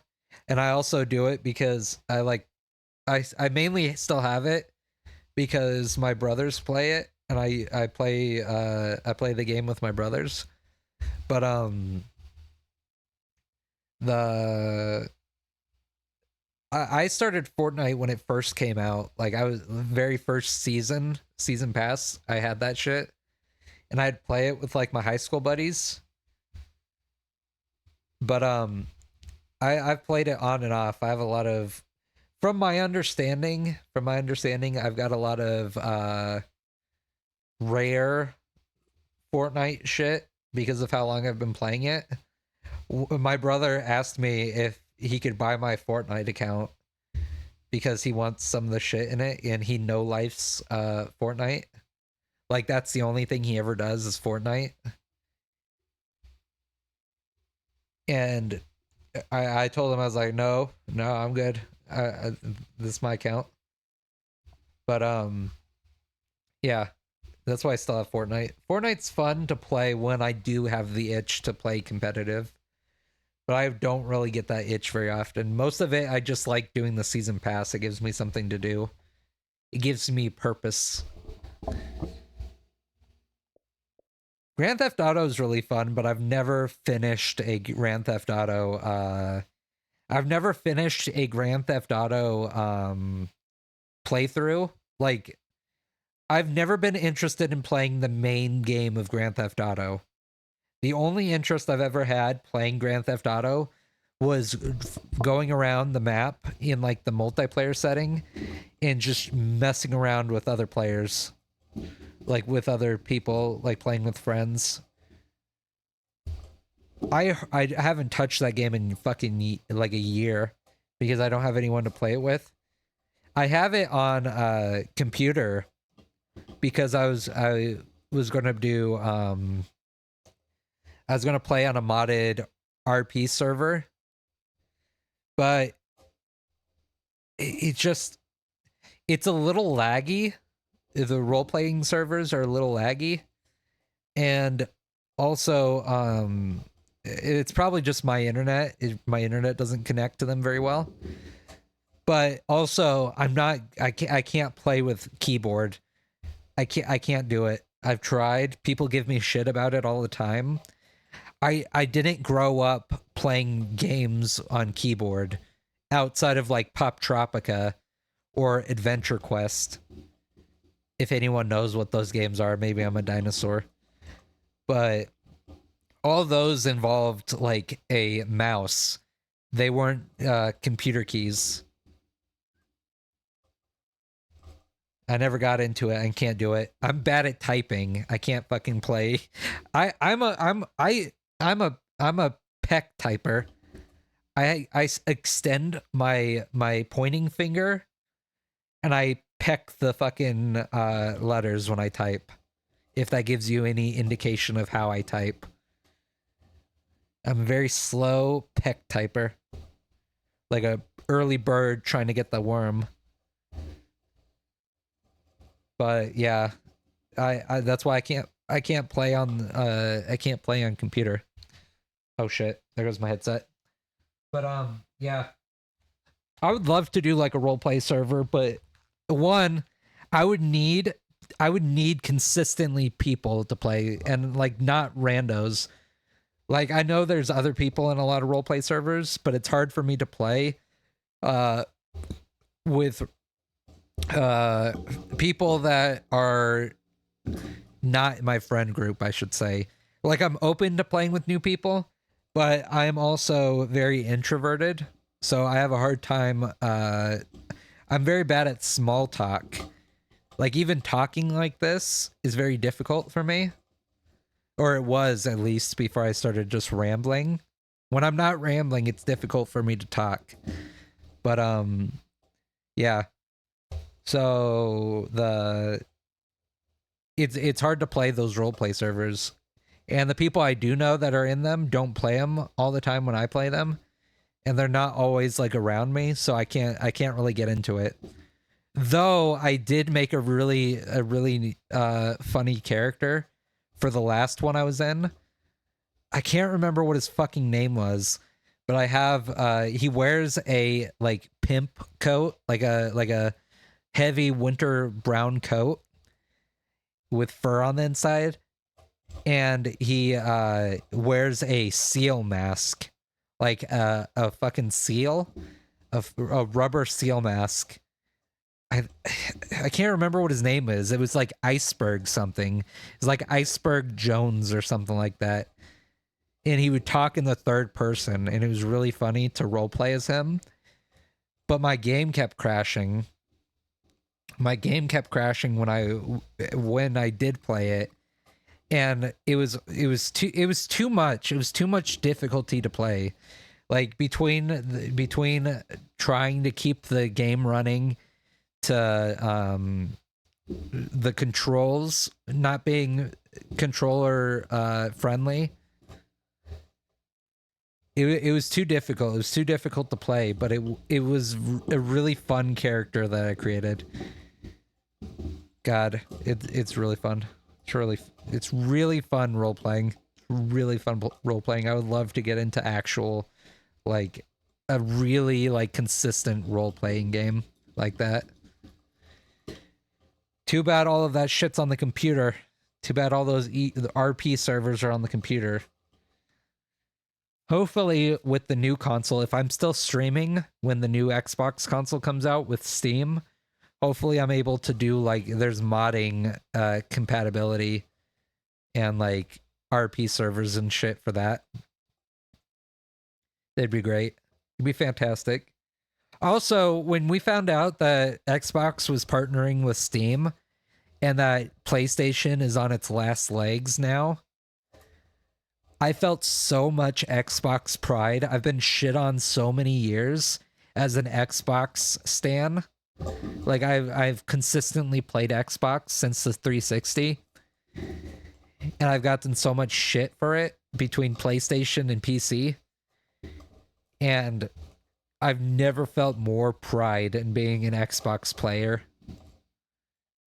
Never felt more pride until after hearing the Steam compatibility. Also, Grounded. Grounded is a really fun game.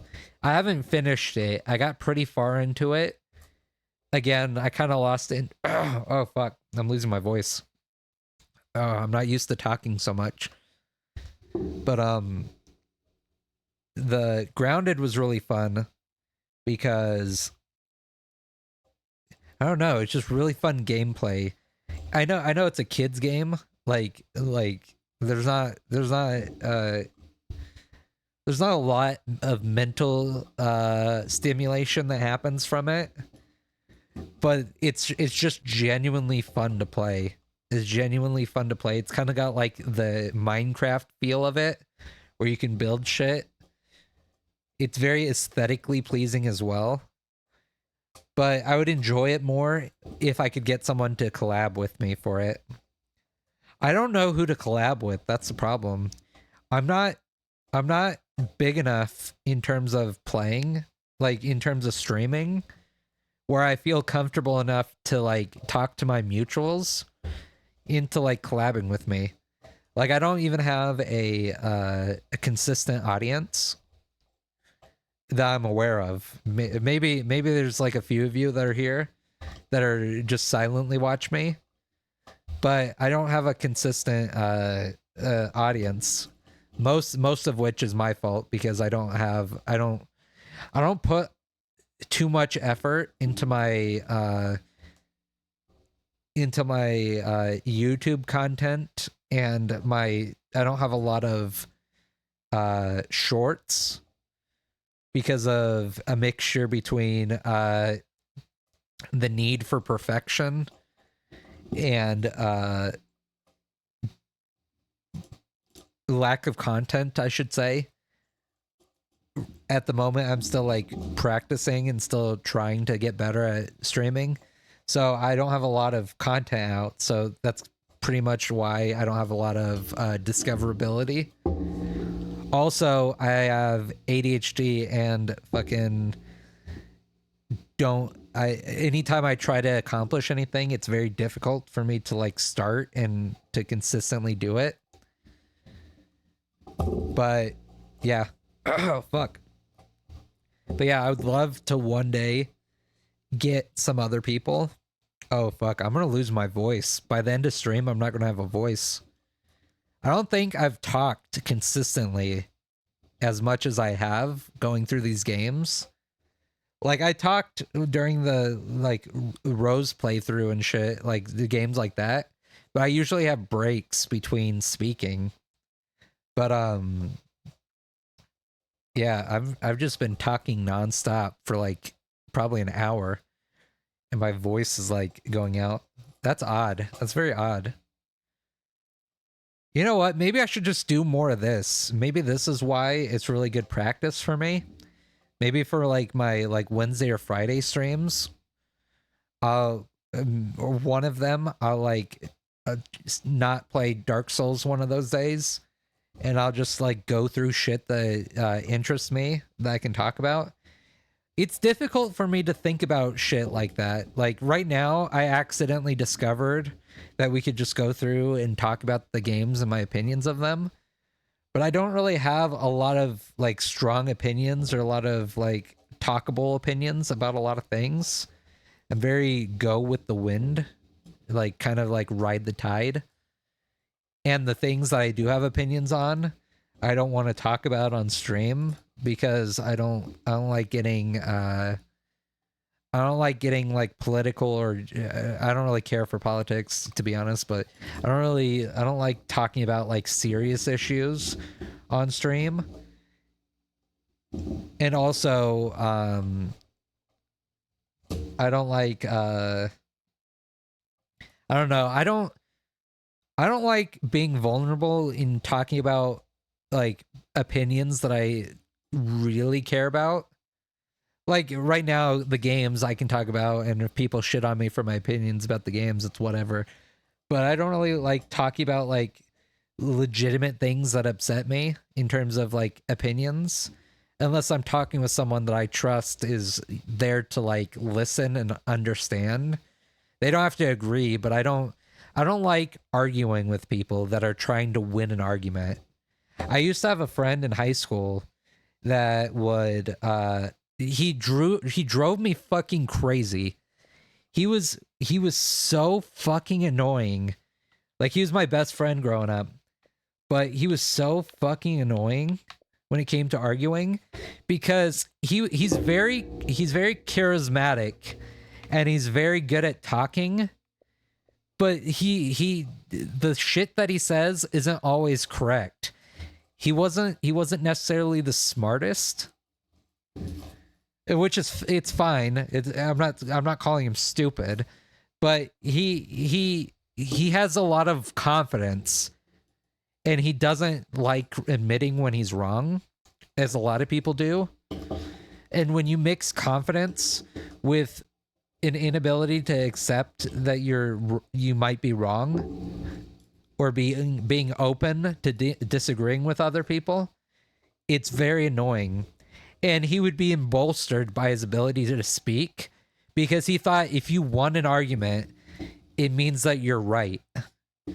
When in reality, winning an argument and being right are two separate things. You can win an argument because you're better at setting up examples that support your argument than someone else does.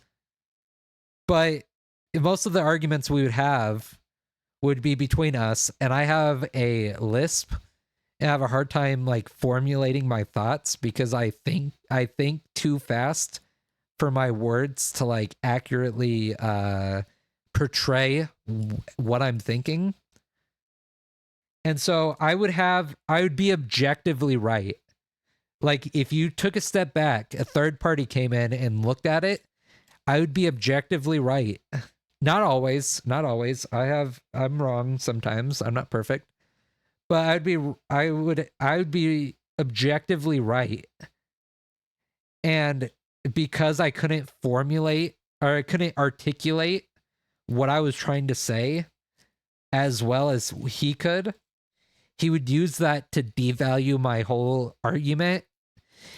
And it would infuriate the shit out of me. Oh, fuck. My voice is cracking. It would infuriate the living shit out of me. So annoying. I hate arguing with people for the sake of being right or wrong. Like, if I'm right, of course I want them to understand that.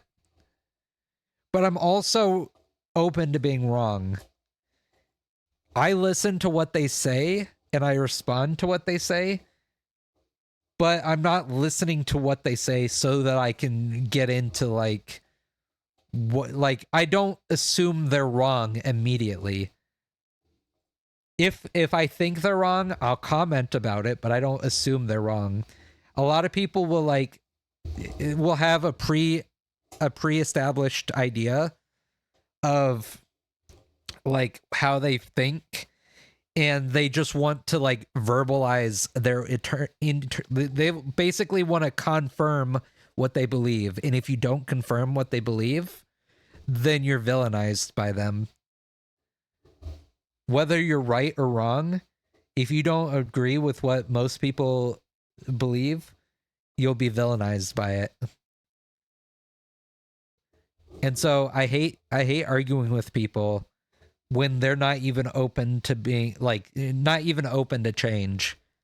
I always admit that like I believe what I believe like deeply, but I always have like, I always say that I'm not 100% sure, because there's always a chance I'm wrong.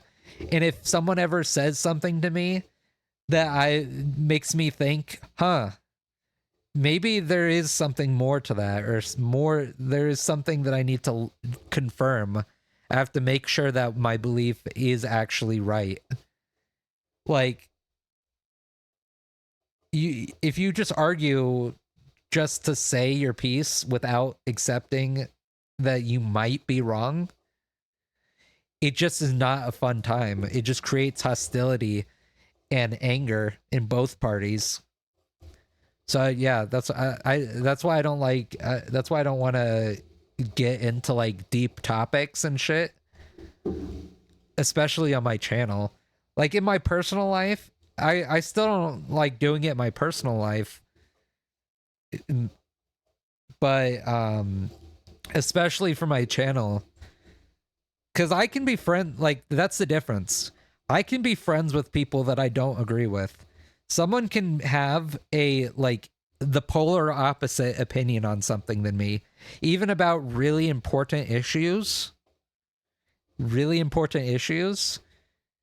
They might have like a different perspective on the issue and might have like strong opinions about it that differ from my own, but I can still be friends with them if they are still like, I can still tell they're genuinely a good person.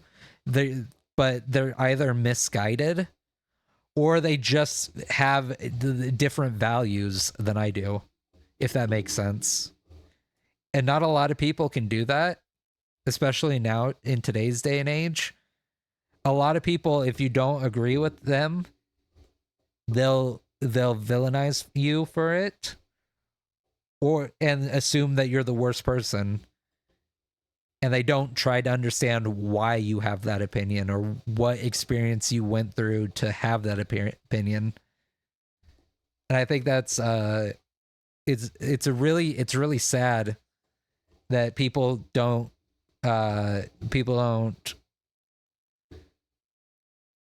practice empathy. That's what I'm trying to say. People don't value empathy as much as they should.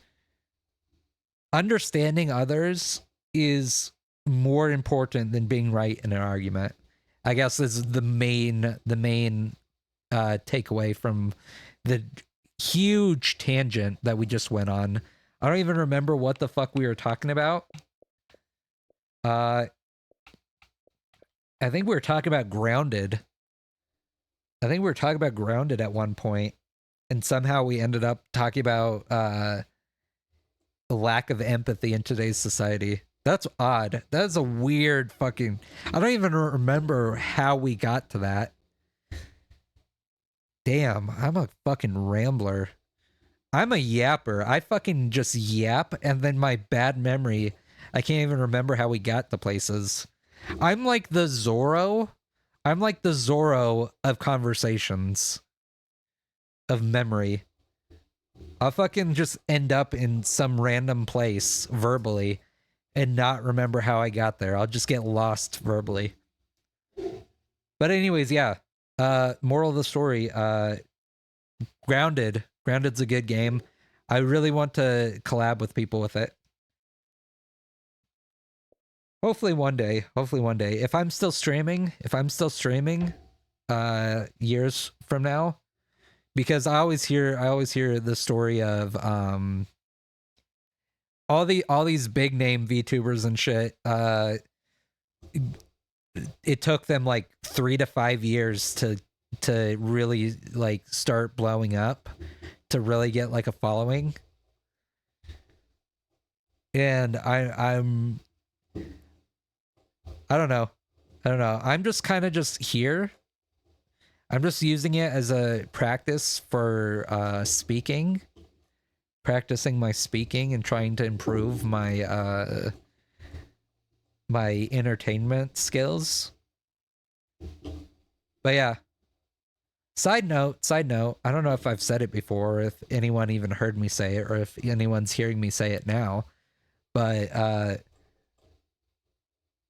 I don't know what the baseline ambition is for VTubers in general. I'm sure it really depends on the person, but I imagine most people, when they get into VTubing, are hoping they blow up like Bow VTuber or like Hololive or whatever, really the apex.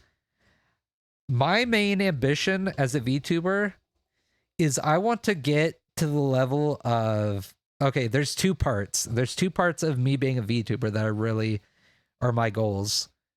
I want to get a community, like a and I know that sounds like the basic bitch answer, but like I want to have like a consistent community where I get on and people are like showing up to my stream. It's probably going to be years before I get the quality of stream where people are going to be interested in hearing what the fuck I want have to say, or being interested in what I'm providing. But goddamn, I keep hiding behind my mic on accident. But I want to get to the level of like Coco, if you know who Coconuts is. She's like one of my biggest inspirations. She's one of my favorite. She's one of my Oshis. I know you're only supposed to have one Oshi, but I think I have like a couple. I have Coconuts, I have Bow, and I have Lucy Pyre. Those are like my 3 Oshis. I have other ones that I enjoy watching, but those are like my top ones that I watch. Mostly because of the unhinged shit. I love unhinged people. I love being unhinged. And I'm really good at being unhinged when I'm around other people. That's why I really want to like get other I want to get more into the VTuber community and make more VTuber friends that I can like hang out with. That's my other ambition, is to make a bunch of VTuber friends. Well, friends in general, obviously, but like I want streaming friends where I can like I have friends in real life, but like they're not a big fan of streaming, and I want more people to stream with. Mostly I don't really care. I don't give a shit how big they are. I just want more people I can vibe with. Like I'm very hit or miss with my vibes. Like I can get along with most people, but I have a dynamic where some people I can like bounce off of, and like I'm amplified by being around them. Most of it is just being unhinged. I like people that I can be unhinged with and say like shit, like crazy shit, or do crazy shit, and I love watching people's reactions to the crazy shit that I say.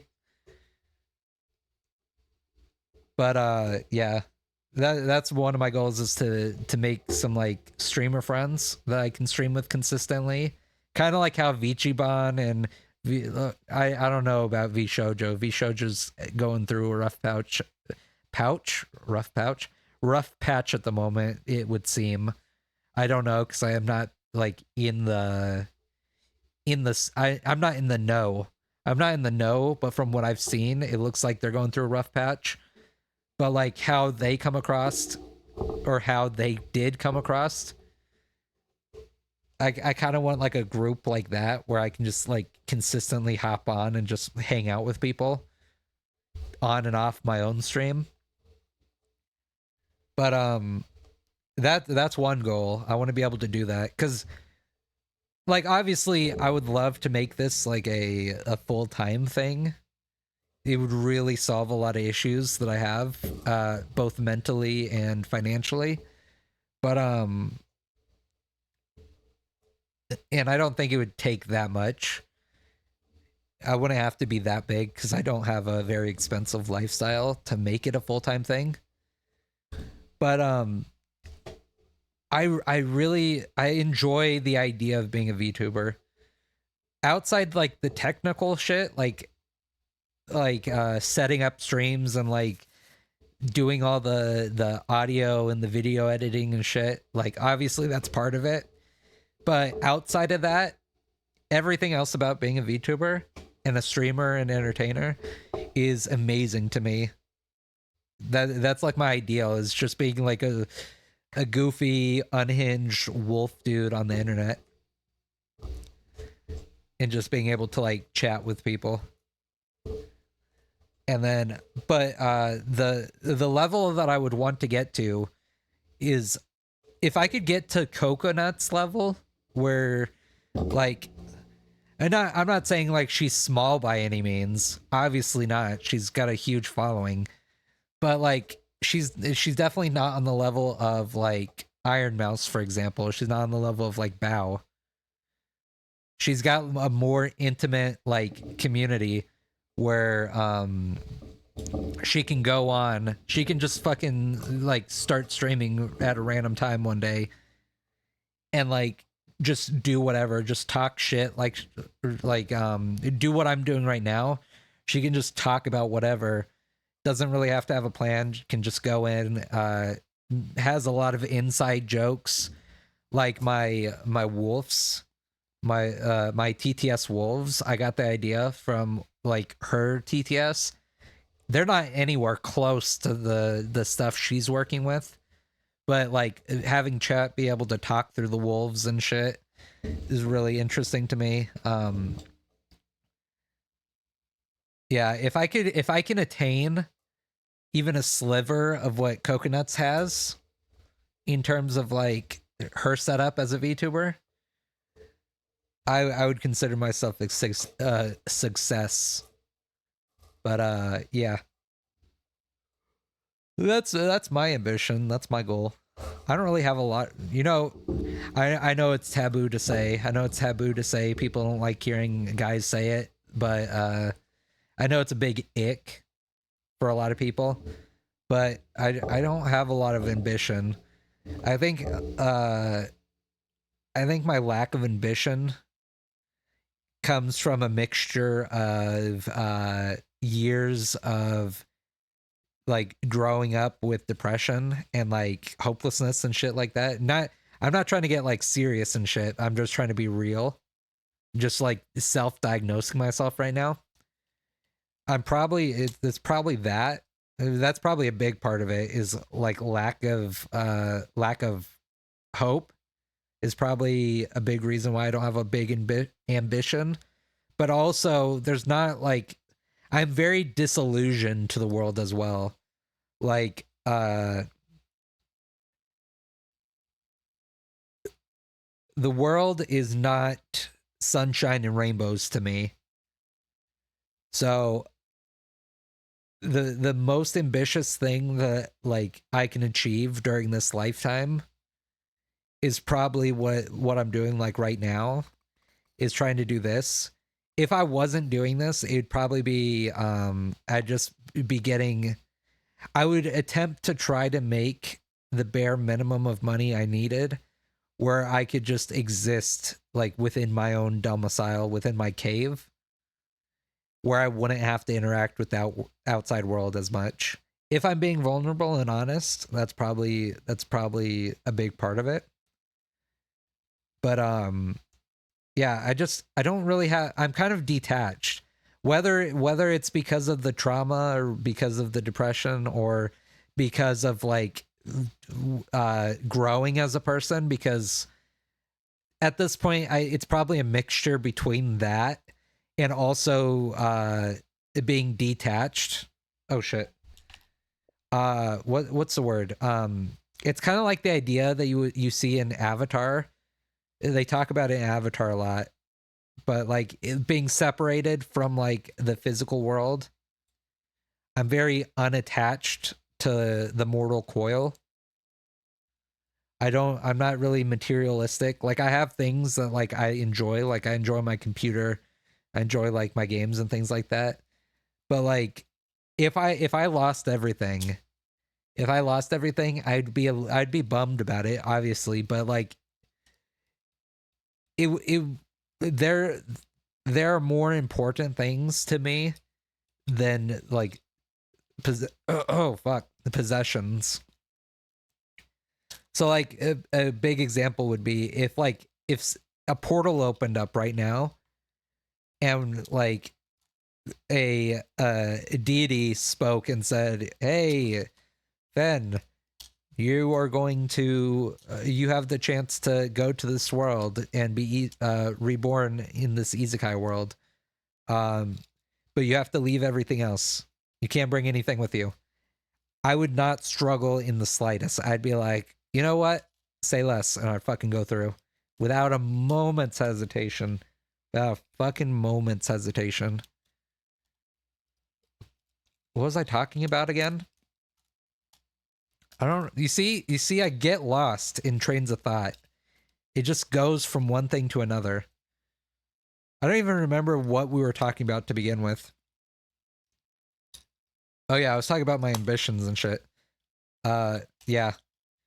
I can be passionate about things without being ambitious about things. Like though I struggle with that too because of, like I said, depression kind of like makes your feelings go diet. Like things are like dulled. So I don't enjoy like video games as much as I used to, and like things that I do get passionate about will have like a double-edged sword. So like I like watching anime a lot, but I either lose interest in something very quickly, or I enjoy it so much that it kind of like ricochets back at me because for some reason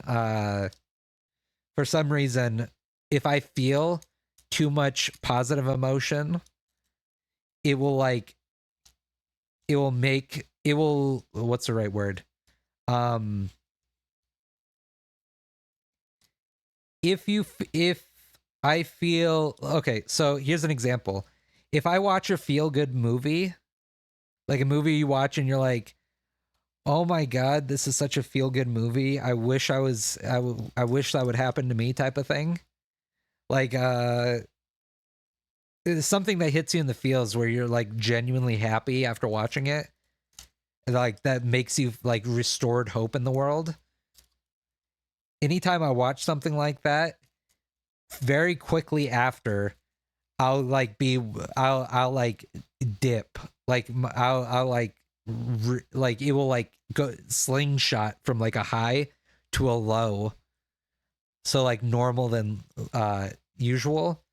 So anything that I usually enjoy in this world usually comes with the cost of quickly upsetting, like quickly spiraling me. What was I talking about again? Oh yeah, the ambition. So the passion thing. So yeah, so either the stuff is dulled or like it has like the slingshot effect where like however high it is how low it'll be for much longer.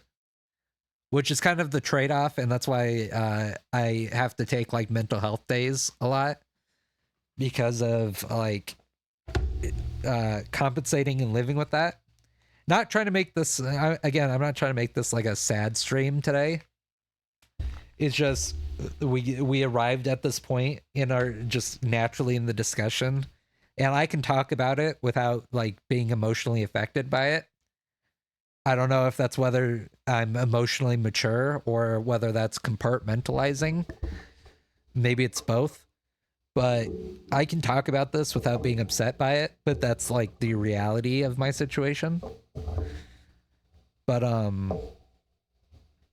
yeah, so like passions and like ambitions and shit for me are few and far between, and when I do have them, they're very inconsistent. So like mythology, I can yap about mythology, like stories, especially stories. Mythology and stories kind of go hand in hand. I enjoy really good stories. So like I like talking about games that I enjoy. I like talking about anime, things like that. That's why I like doing the choose your own adventures that I've mentioned before. They just they let me explore different stories and let me like be creative. So I guess that would be a passion of mine, is talking about stories and like immersing myself in stories. I've created a D&D world where stories of mine take place, but like not D&D but like D&D themed. But even that I can't do consistently because then I'll get burnt out. I experience burnt out a lot. That's kind of where what happened with my first hiatus as well, was I got burnt out, and then mental health made it extremely difficult to not be burnt out for it. But yeah, I kind of have a weird dynamic where like I think it's part of the ADHD where I'll hyper focus on something, and then like I'll get really into it. Like when I first started setting up everything with the VTuber stuff, I really hyper focused on it. I put in a lot of work, and then after, if it doesn't go exactly how I imagined it to go, like quickly, like if I don't get results quick enough, the burnout sets in, and then I like stop hyper focusing on it, and then I can't do anything about it.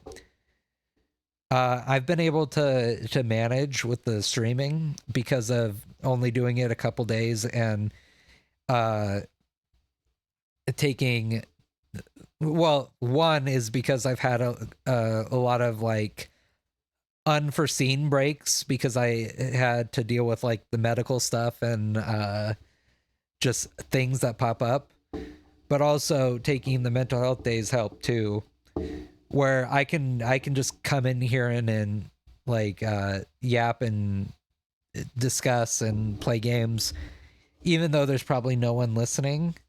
It's okay because I can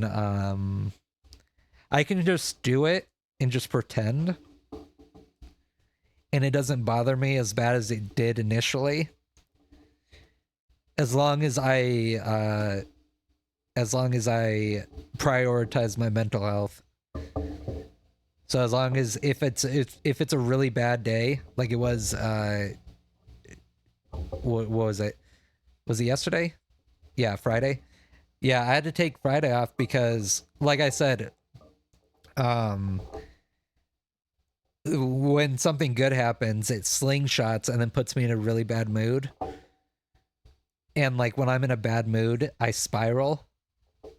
If you know what that is, it's like when like it. So okay, I don't know how this turned into like a mental health discussion stream, but if you're not aware, and I'll probably speak about it a lot again because it usually just comes up at random times. But when you have severe depression, or like long lasting depression, and not just being depressed but you actually have depression, um it doesn't go away, and you just have to learn to live with it. For me, I deal with mine probably not in the healthiest way, but the most effective way for me is I feed into a very delusional outlook. So I have a lot of I feed into a lot of delusion and distraction. And then also I disassociate. Disassociate helps a lot. So like I have a lot of future things that I should be worried about right now. And I am on some level, and it comes and goes. But I disassociate from it and become distracted by things in front of me, because if I don't, I'll spiral to the point where I become very dangerous to myself. And so a mixture of disassociation, very, very unrealistic delusion. Like, for example, if we're speaking statistically, I don't think I have a huge chance of getting to the level of like Coco, like I said. Obviously, because of like it gets supported by like the lack of audience I have generally, which again is mostly on me. But the reason I can keep going is because like I still have that delusion. Like I have that delusion that like I could do it, even though I recognize reality. I still choose to believe otherwise. And then also, I have other delusional things that I recognize as being delusional, but they're not really important right now. But yeah. So delusion, disassociation, and then compartmentalizing. Rather than feel the emotions a lot of times, like the negative emotions, like sit with them. I'll like compartmentalize them and push them down, which isn't healthy. But I also kind of live in a state where if I chose to sit with those emotions, they would never go away. Because like in order to really benefit from that, you'd have to like if you go through something and then it's over, then you can like sit with your emotions and process them. But if your like life is perpetually the same thing that like reinforces the negative feelings, then it is very detrimental in my experience to try to really like explore it beyond a certain point. Like when you so I've explored my emotions and like analyzed myself over the years. So I'm a very big expert myself in the way that like I can like look at my behavior and my thoughts and like figure out why I feel the way I do and why I act the way I do. And I know pretty much everything that I do, so I can control most of like I can control my actions and I can control my thoughts to a certain extent because I know what causes most of them. But a lot of the feelings that even knowing why they're there, sometimes you can't do anything about it. So you have to compartmentalize it or it will just eat away at you. I mean, it probably is still eating away at me in the background, but there's not really much I can do about it. So, yeah. And then, what was I saying? What the fuck was I talking about again? Yeah, so fuck, what was I lost my train of thought again.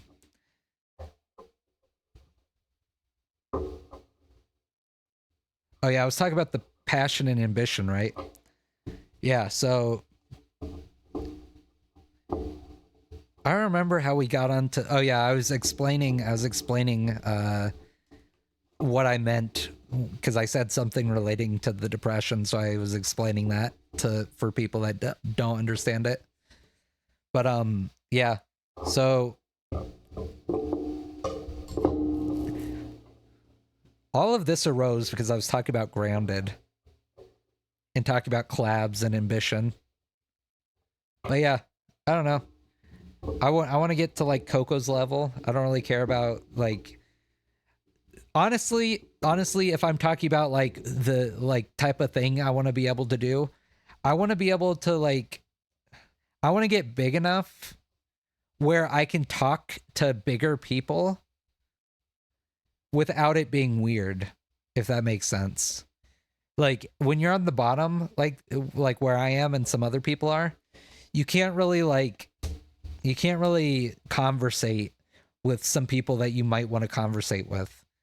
So like I don't really care about getting to like Coco's. Well, Coco I do want to get to her level, but like Bao and so a lot of the other VTubers that like I can't say that I can't say how our personalities would click in terms of like if we ever met in person or on stream. But a lot of them are really fun people that I would enjoy like befriending at some point. And so if I could get to the point where like Coco's level, where I could have a constant audience that like has their own like if I had a oh, that wasn't a word. If I had a self-sustained audience that like it could operate if I left, like Coco's audience, because I'm part of it. She could go like on a vacation for a little bit, and her chat will still like conversate with each other and have like their community within their Discord, and still like they operate as an entity by itself. And so when you have a chat that operates as its own entity that's not held together solely by you, it makes it a lot more interesting to interact with them. I don't know if that makes sense. I don't know if I'm portraying what I'm trying to say, but yeah, I want to get into like Coco's position where I like have a chat like that. Honestly, if I do get a chat like that, they're probably going to bully me like they do Coco. Probably not exactly the same because I'm a guy and I don't have the advantages that a lot of female streamers and female entertainers have in what's the word?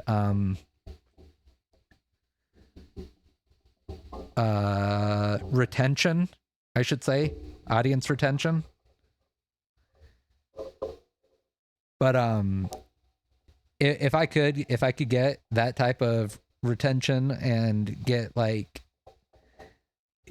get an audience and get to that level, that's my ambition. That's my ambition as a streamer.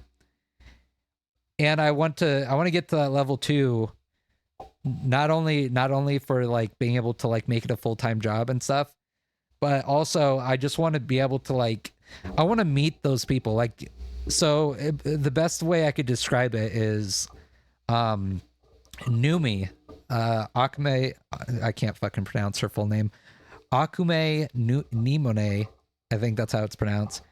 I just call her Numi. She started off as like a fan of Bao, and then she got to the level where she was able to like meet Bao, and then now they're like super close friends. And I'm kind of like, I wouldn't necessarily say envious, but I would love to have a similar situation happen where I can like I can meet some of the people that I enjoy watching, and I enjoy like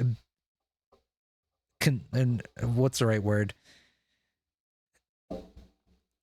I would think I would be able to transition from fan to friend fairly easy with a lot of people that I watch, because I'm not like a hardcore fan. I don't watch every stream, but I do enjoy their personalities, and I would enjoy being around them even like in stream. So if I could befriend some of those people, I don't know. I think that I would love to be friends with a lot of the people that I watch. But yeah, that's my grand ambition for that. We also we talked a lot. I was not expecting to be talking about like to get so deep into like that type of conversation and talk about like grand ambitions and shit. But I guess that's where we went. I don't really care about that. Like I don't mind just following the string, see where it leads. That's kind of how my conversations go when I'm just talking about things that I'm interested in. Most of the things I'm interested in are connected by threads, so I end up just stumbling onto other topics. But yeah, going back, yeah, I'd love to stream with other people for Grounded. I'd love to stream with a lot of people in general, but like getting my biggest ones would be like Grounded and Baldur's Gate. That would be fucking phenomenal. Also, I heard that Grounded's getting a second like a sequel, and that'd be really fun to play as well. Halo Reach, I've talked about it before, but oh fuck. Halo Reach is like the first game that I played on Xbox. That was the game that I played. That was my first game on the Halo, or not the Halo, the Xbox 360. I think that was like the pre-installed game. But oh my god, it was so good. Beforehand, I played like PlayStation 2, and I'd play games like Sly Cooper and shit, which they were really good, but they were not on the level of Halo Reach. They were a different kind of genre. And then I played Halo Reach, and like the story was amazing for Halo Reach. And then the multiplayer, and like I would play the multiplayer. I played so much of the multiplayer. I don't think I can get into this. Yeah, I don't have the game in there right now. But yeah, the I got to, what is it called? I want to say Warden, but I don't think that's what it's called. It's like it's the rank right before you get like they have ranks where it's like corporal, lieutenant, and then you'd have lieutenant grade 1, grade 2, grade 3, and grade 4. And then you'd go up to the next one. And I was on the last rank that had grades like that. And I was grade 4 of whatever that rank is. And I was so close to being like, I think you go to heroic afterwards, and those were the like the legendary ranked ones where it's like a single name with a cool icon next to it. Like you had Reclaimer, Forerunner, things like that. And I think there was only like 5 of them that were in that. So I was like right near the top of the fucking scale.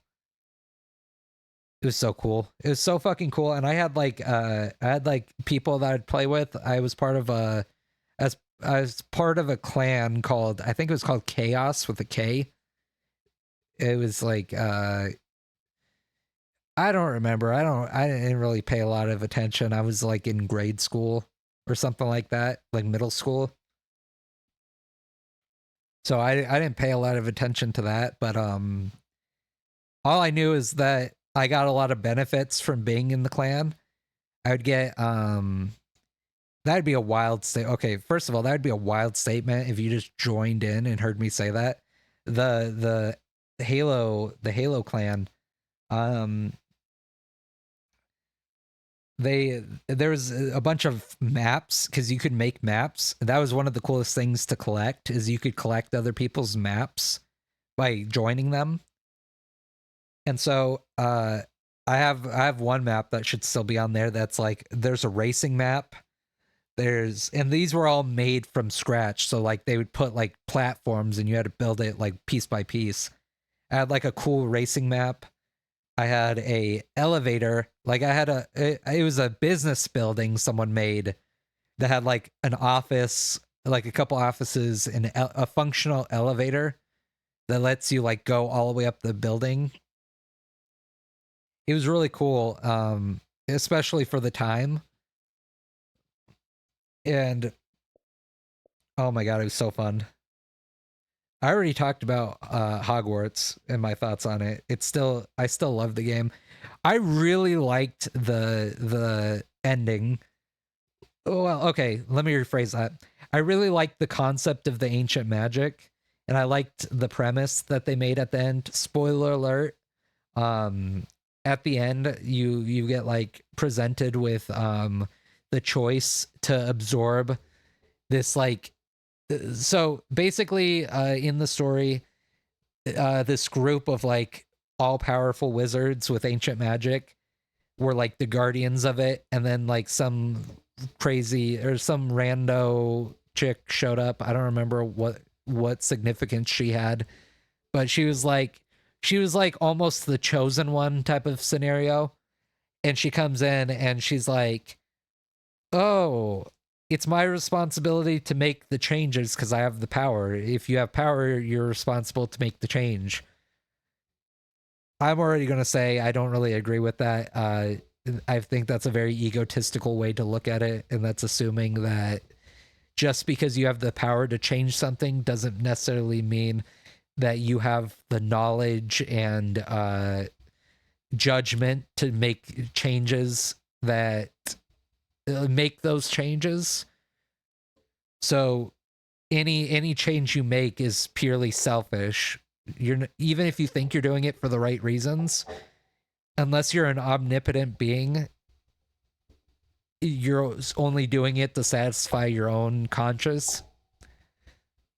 In my opinion, in my opinion anyways, I'm very hands off in terms of all powerful beings. I'm in the camp of anything you choose to do should be small scale, because once you get to a certain level of power, you shouldn't interact with the smaller scale beyond like small term helping out. So like like let's say like you woke up one day and you became a god. If you became a god, a lot of people would say you should go around and remove world hunger, or you should remove this and this and this. But then you don't see the unforeseen circumstance or outcomes of said actions. Like, let's say best case scenario, you make a perfect world, and they show it a lot they show it really well done in Record of Ragnarok when you see Buddha and his like idea of it, where you have this one god who goes around and takes away everyone's pain and does everything for them and like basically takes care of them. And the people end up growing to like take advantage of the god, and they become really shitty people because they don't have the struggle. Because like, for better or for worse, struggle and misfortune really has like a big impact in shaping someone, or most people. There are some people that are born that are just whether it's genetically or spiritually predispositioned for being like good people, regardless of like outcome. But the vast majority of people operate on a reward punishment system, whether it's internal or external, that determines what kind of person they become. So like, if you didn't have any laws, a lot of people would be really shitty people because there's no reason for them not to be. even though there are people in the world that don't need laws to be good people. And even the good people are still acting selfishly. It's not that it devalues the fact that they're doing good things for the world, but they are inherently acting selfishly because no one does anything without some form of selfish adherence, just because of the way we're designed.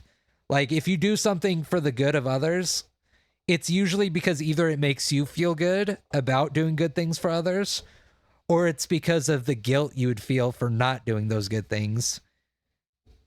Usually, if there's absolutely no effect on the person, and I mean absolutely none, usually people will not do anything consistently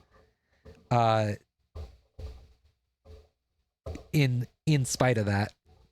So like maybe there's a freak thing where like someone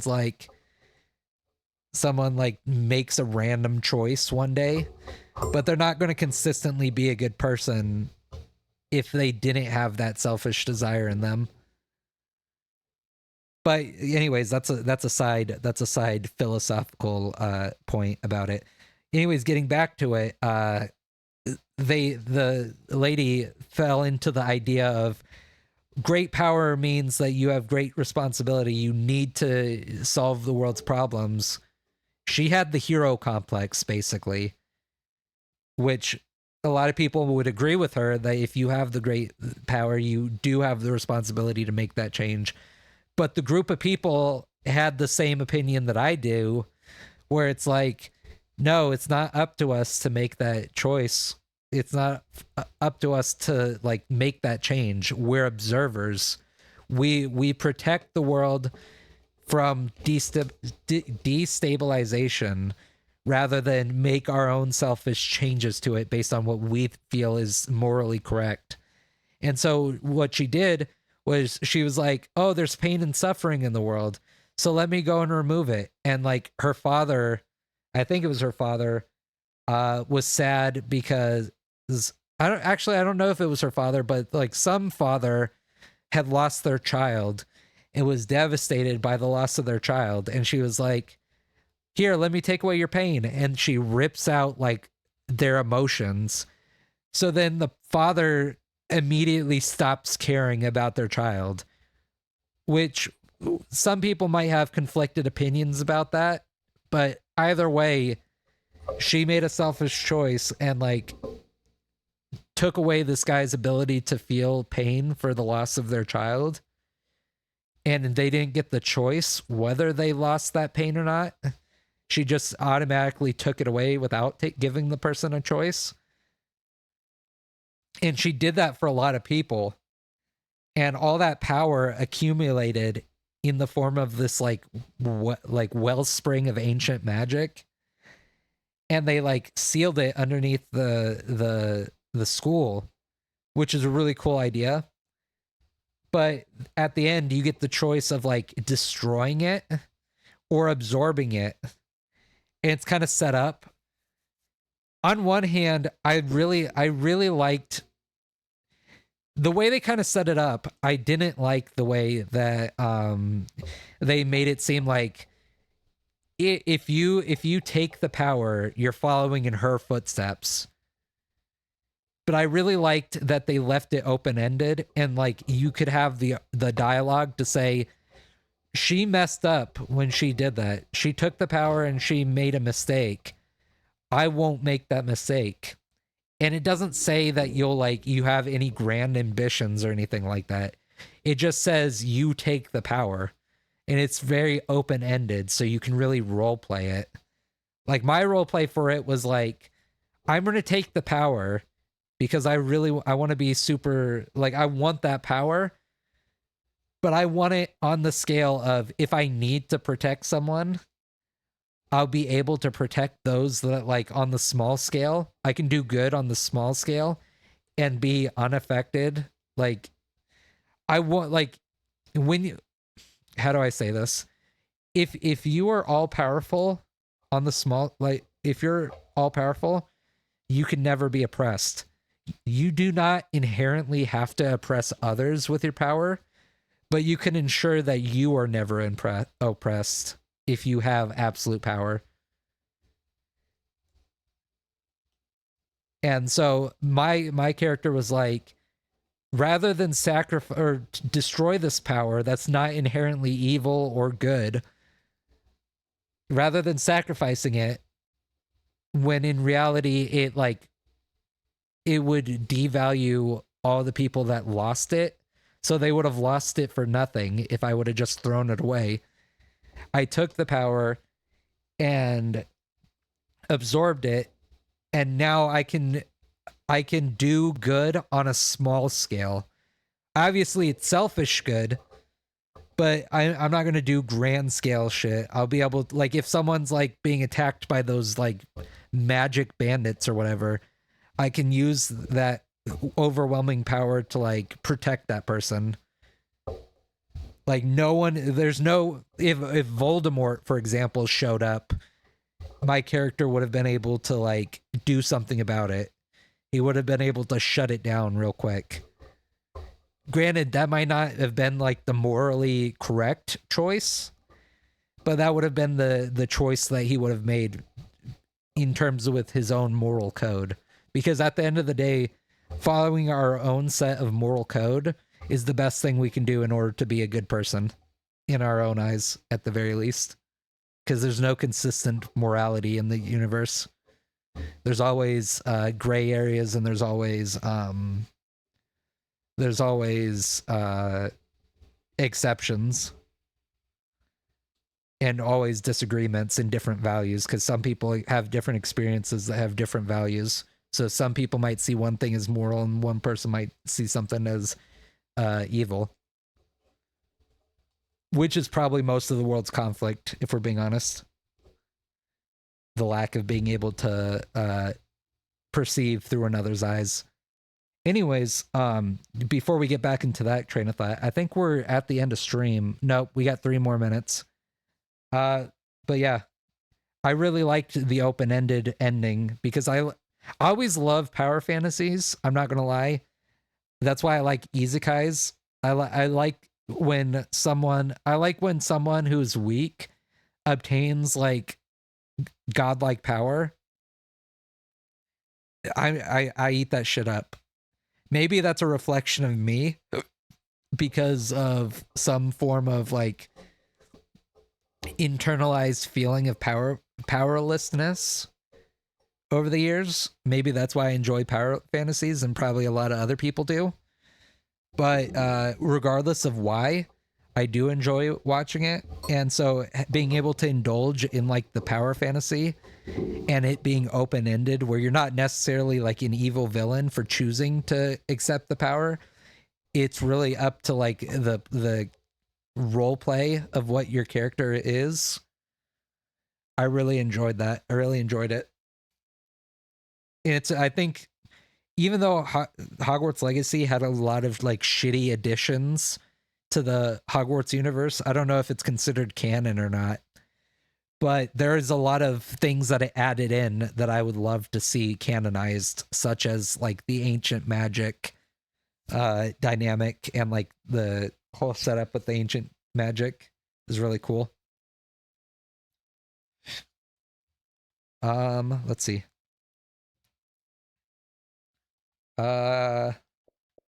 Minecraft, it's not, there's not a lot to say with Minecraft. I like Minecraft.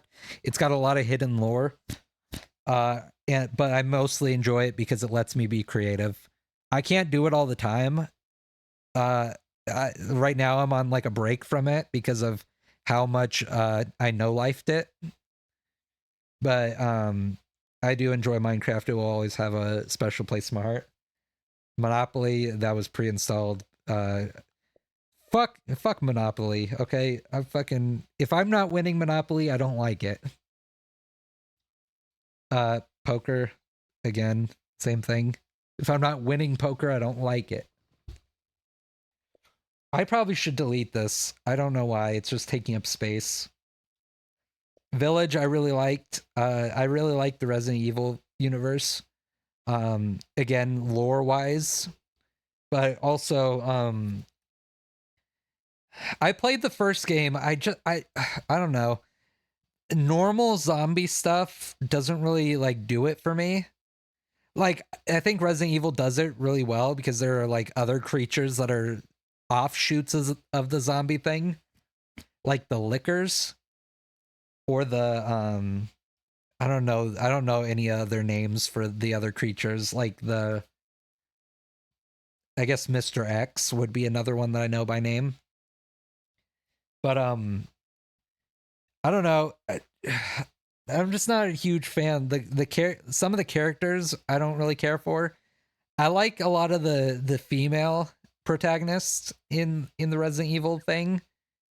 I'm not gonna lie. Part of that might be because I'm attracted to a lot of them. But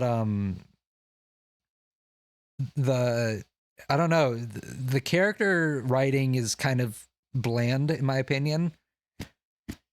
In general, in Resident Evil, even the new games, the character writing and the character like the way the characters are written is kind of shit. I'm not gonna lie.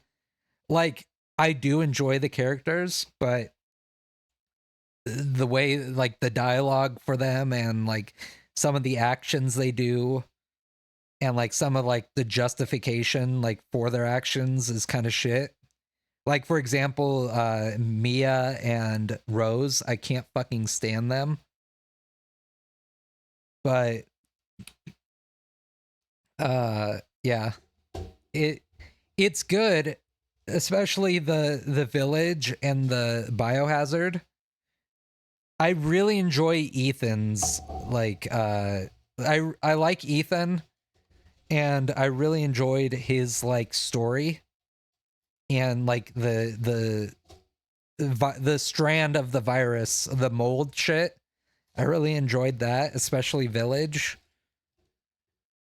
But the other Resident Evil stuff, it's interesting, but it's not as interesting. So I'm still planning to go in and play the rest of them. I really just wanted to play Biohazard and Village because I'm not 100% sure of how long I'll be able to maintain my drive to stream. If it stays the way it is right now and I still have like the freedom to like call in mental health days and shit, it'll be fine. But for the most part, I'm not sure I'll be able to like go through all the Resident Evils before I would have called it quits. So I just did Ethan's playthrough because it's pretty much detached from the rest of the storyline. The only thing that's similar is a few like cameos, such as like Chris and like the explanation that Umbrella came because of the mold. So if anything, the village stuff should have been done before the rest of it because technically it inspired the rest of it. But anyways, yeah, so now that stuff's done, I'm going to do the I think next Saturday I'll do the what is it called? I'll do the DLC for Resident Evil 7 because I forgot about it. And I'm really interested in it. Apparently you get to beat the shit out of zombies with a power glove.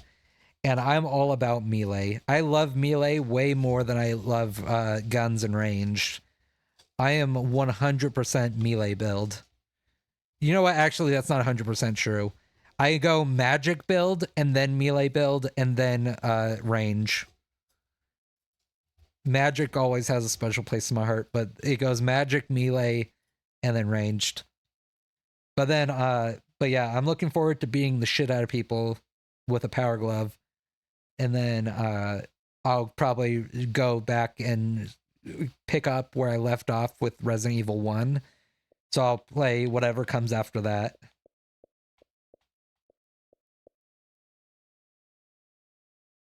I have too many games to really... Oh, I'm almost done. I'm going to go through the rest of these games and then I'll call it the end of stream.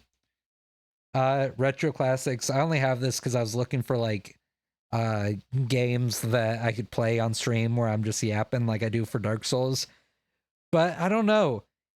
okay, if I had someone, if I had a chat that was like spamming questions and things that I could respond to, I could do a mindless game like this.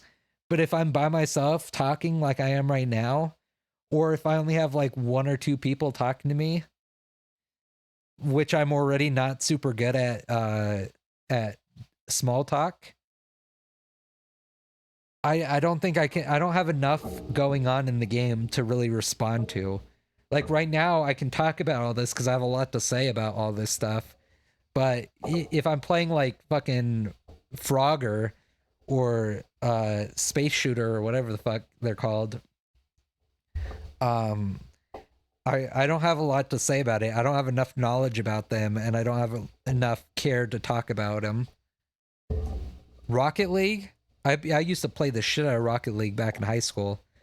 I had a friend group of like 3 people. I usually have like throughout my life I've usually maintained friend groups of like me and 2 other people.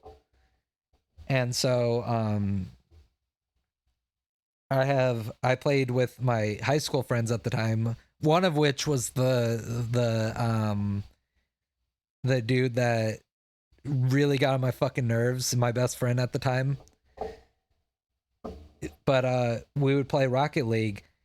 And so but the third friend that I had was a no life in Rocket League. He would practice and he would do all this shit. He could fly. He could do the flying things that people do in Rocket League. He'd practice and just do like sets and like the way people practice sports and shit. He was really fucking good at Rocket League. I'm not gonna lie. I'll give it to him. He's really, some of the games that he's good at, he was really fucking good at them. But yeah, so he would go on Rocket League. He would set up like deals and shit with other players where he would make trades and shit. So he had a lot of like, he would have a lot of shit without paying real life money for. He was very, I told him that because he's very what's the word? He didn't have a lot of ambition either.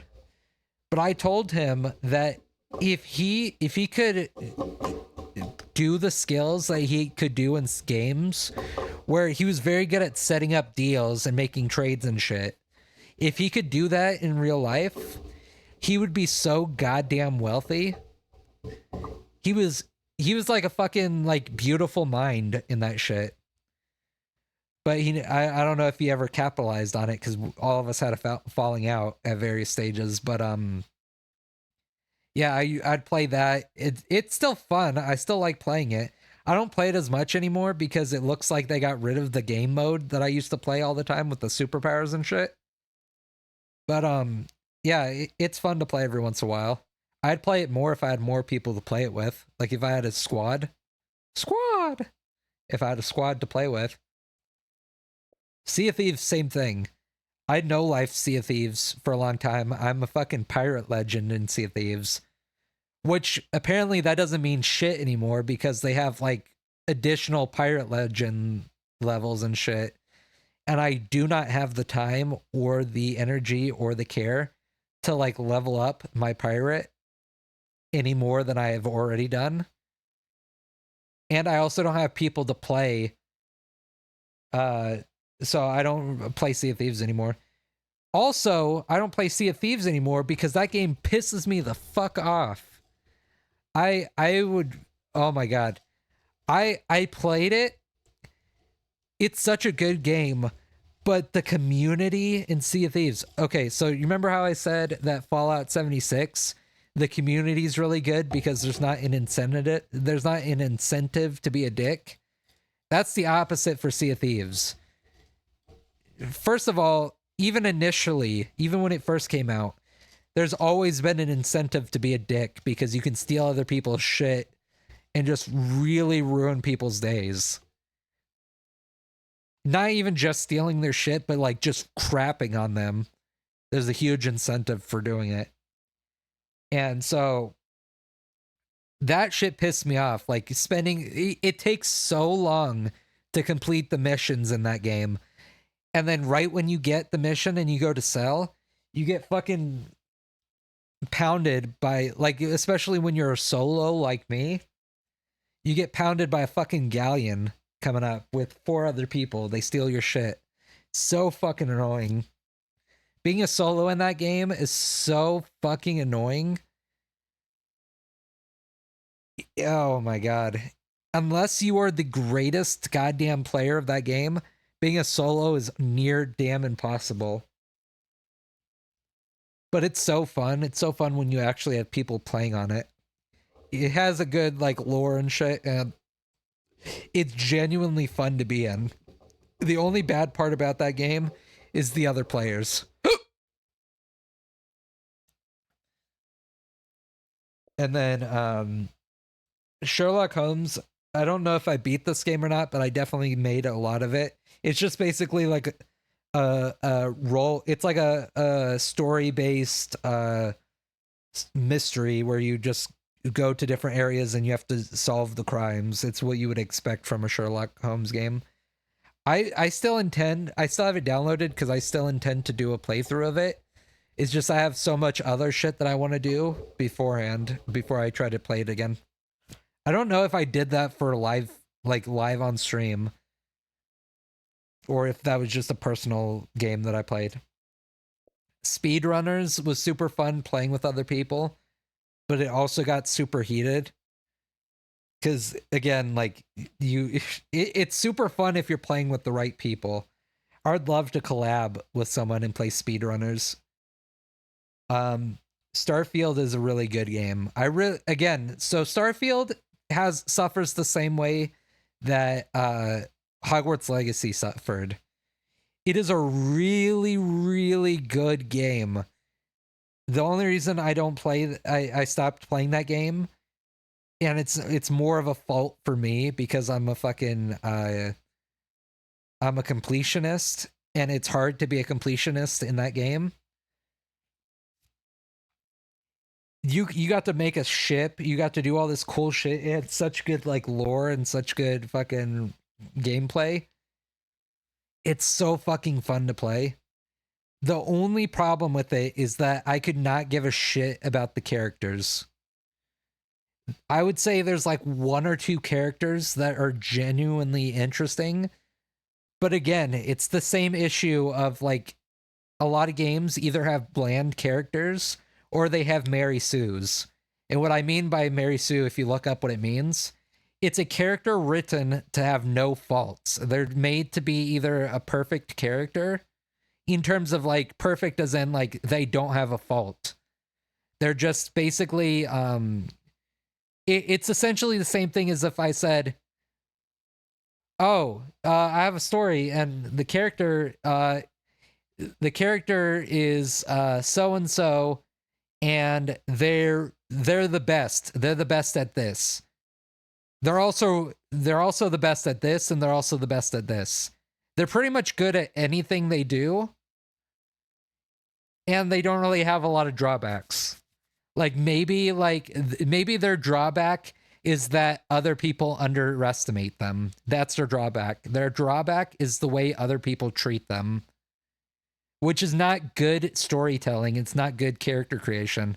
When you have the only downside of a character, it's not good storytelling when the only downside of a character is the way other people treat them.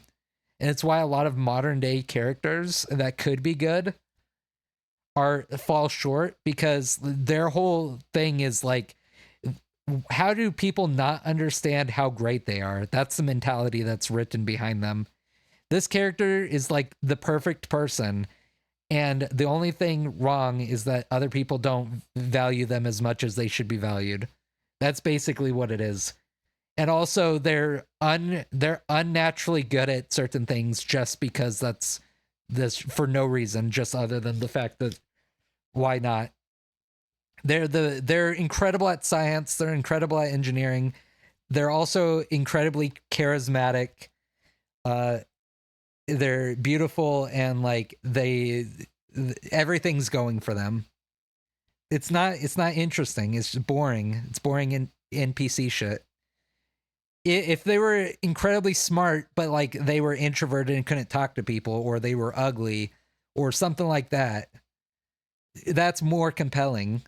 That's what a Mary Sue is. So if you ever hear me say Mary Sue, that's what it is. But yeah, so that's basically Starfield had not most of Starfield's. They had a couple Mary Sues in Starfield, but most of it was just the characters weren't interesting enough. Like some of them had like some things that made them somewhat like worth learning their name, but like they just didn't feel like worth learning about. They were just background characters, and they were set up to be like main companions. So like the best way I could describe it is Fallout 4.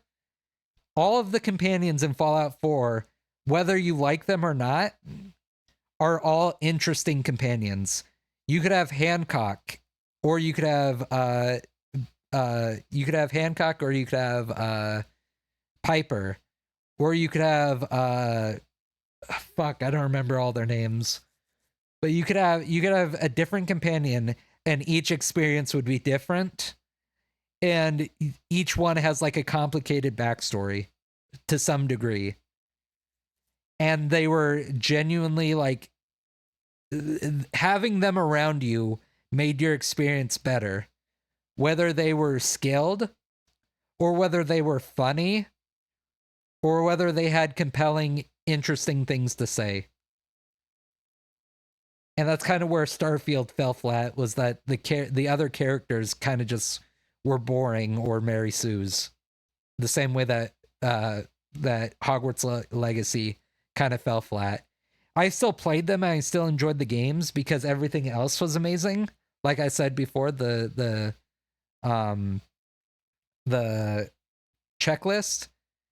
But Starfield just, if they would have had better characters, like side characters, it would have been way more. It would have improved the game quite a bit. The Walking Dead. I only have 2 more. I'm not going to go into the full library. The Walking Dead. I enjoyed playing it to a certain extent. Okay, I'm gonna be 100% honest. During I only really enjoyed The Walking Dead while Lee was the main character. Come at me if that's a bad opinion. I really liked Lee. I liked Lee, and I liked the story when Lee was the main character. After, I like Clementine, but I don't like playing as Clementine. I don't like Clementine being the main character.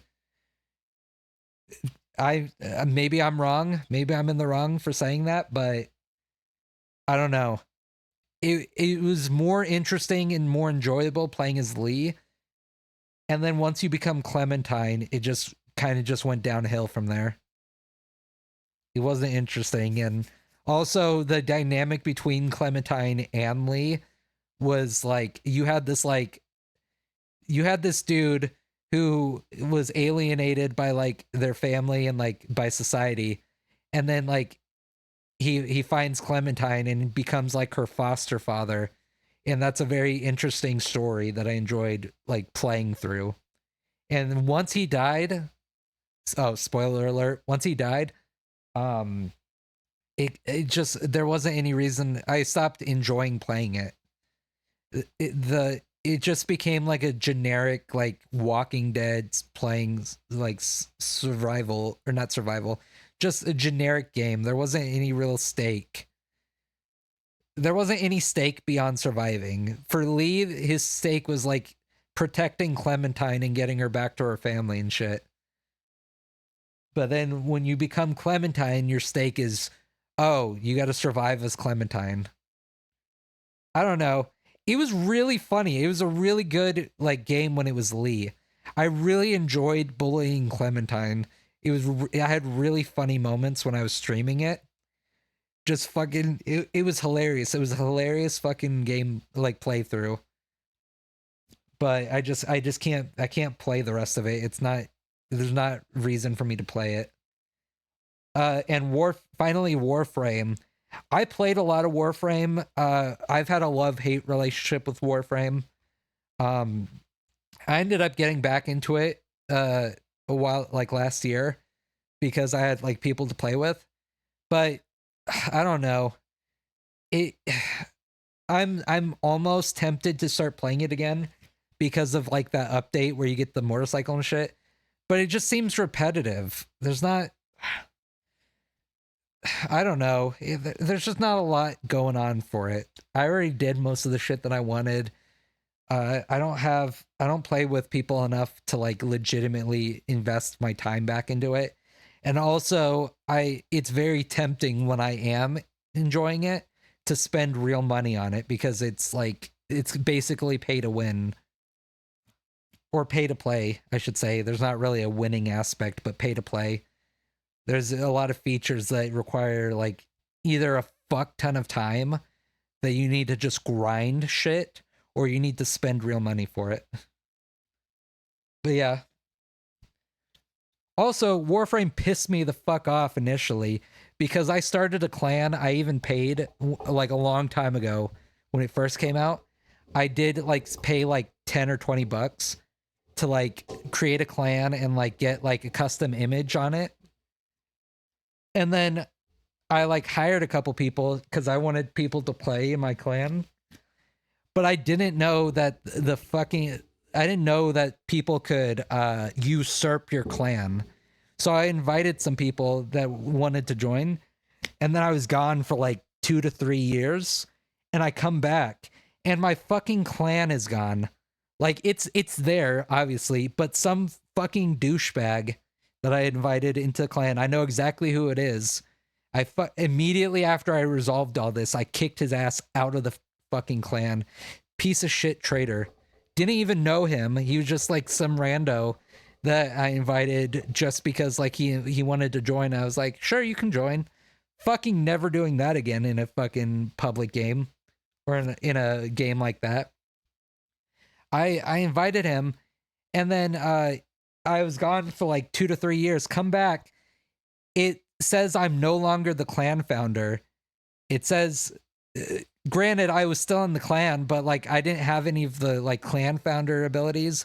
It says that the clan founder, even though the clan was named after me, it said the clan founder was this random dude, because he had apparently called Blizzard, or not Blizzard, whoever's in charge of Warframe, and was like, hey, apparently if you're inactive for like 30 days, a member of your clan can call. 30 days. If you're gone for 1 month, let's say you fucking fall off your bike and you're comatose for a month, you come back, you spent real life money building this clan, setting it up, everything. You spend real life money on this shit. You come back after a month of being comatose, and like your clan could be deleted because some rando calls up the people and are like, hey, my clan leader's inactive for 30 days. I would like to be the clan leader now. And they just give them the fucking clan. Are you stupid? I don't think a fucking, oh my God, it pisses me. I'm still infuriated about it. It still pisses me off. But luckily, it wasn't super hard to fix because, the dude had been gone for 2 years. So apparently he was the clan leader for like a year. Well, 3 years, but he was only an active clan member for like a year. And then I get on and I'm like, hey, so it says that, because I didn't know that they did that. So I sent them a message and was like, hey, I just came back from being inactive and it says my clan is not mine anymore. And they're like, oh yeah, if you're not, even if you create this clan, even if you spend all this money on it, some rando can come in and just be like, hey, I want the clan leader's gone. It's like if you don't live in your house for like a month, someone can come in and just move into your house. So fucking stupid. But yeah, they were like, there's nothing we can do. You have to solve that within your clan. yeah, it's apparently they have the power and they have the ability to like give the clan to some rando, but when you want to fix it, oh, you have to solve that within your clan. Sorry.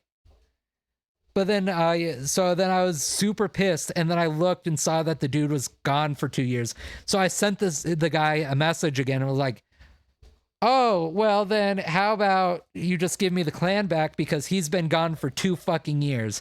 And then the guy was like, "Oh, now we can do something about it. Here, you can take the clan back." Fuck them. Fuck that mentality. It pisses me off still. God, I hope Warframe burns. Pisses me off. I don't give a shit. I don't give a shit if I ever get sponsored by Warframe. That shit pissed me off so bad. It is I'm not gonna let my anger about it cloud my judgment. It's a decent game. It was enjoyable to play. But fuck the people that made Warframe. Because of that. That's such a shitty policy. It's such a shitty policy. It pisses me the fuck off so goddamn badly. Oh my god, it still makes me angry. But anyways, that's such a weird note to leave off on. I kind of leaving on like a sour note. But yeah, that's why I don't play Warframe anymore. We're about 26 minutes over the time we should have rated out, so we're gonna rate out. Doesn't really matter. It's more of a guideline for me. But yeah, let's rate out. Who are we rating to?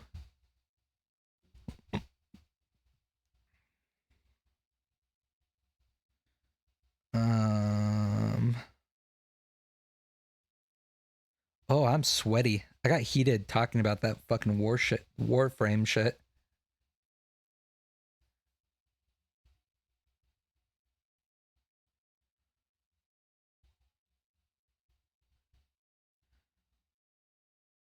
Also, I got to do repo. Repo would be fun to do with as a collab.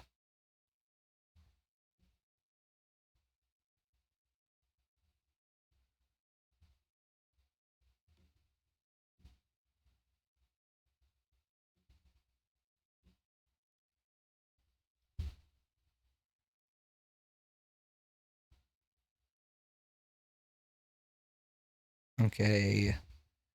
Start raid. Please, for the love of God. I want it to say at least 2 viewers. I always feel shitty.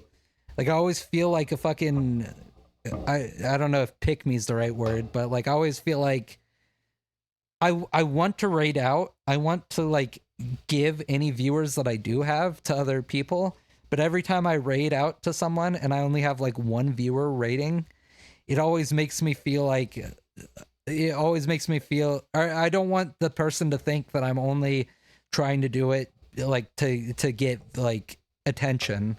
Like I'm not trying to attention seek. I'm trying to like give whoever's here to them, if that makes sense. I really don't want it to come across as that. So I always like struggle with, should I raid out if I only have 1 viewer? Also, I want to raid out so I can join someone else to give them my viewership, like me watching too. But I don't know. That's just my opinion. Or my worries. My struggle. Hold on. Did my shit freeze? No, it didn't. Okay. Alright, here we go. We're rating in.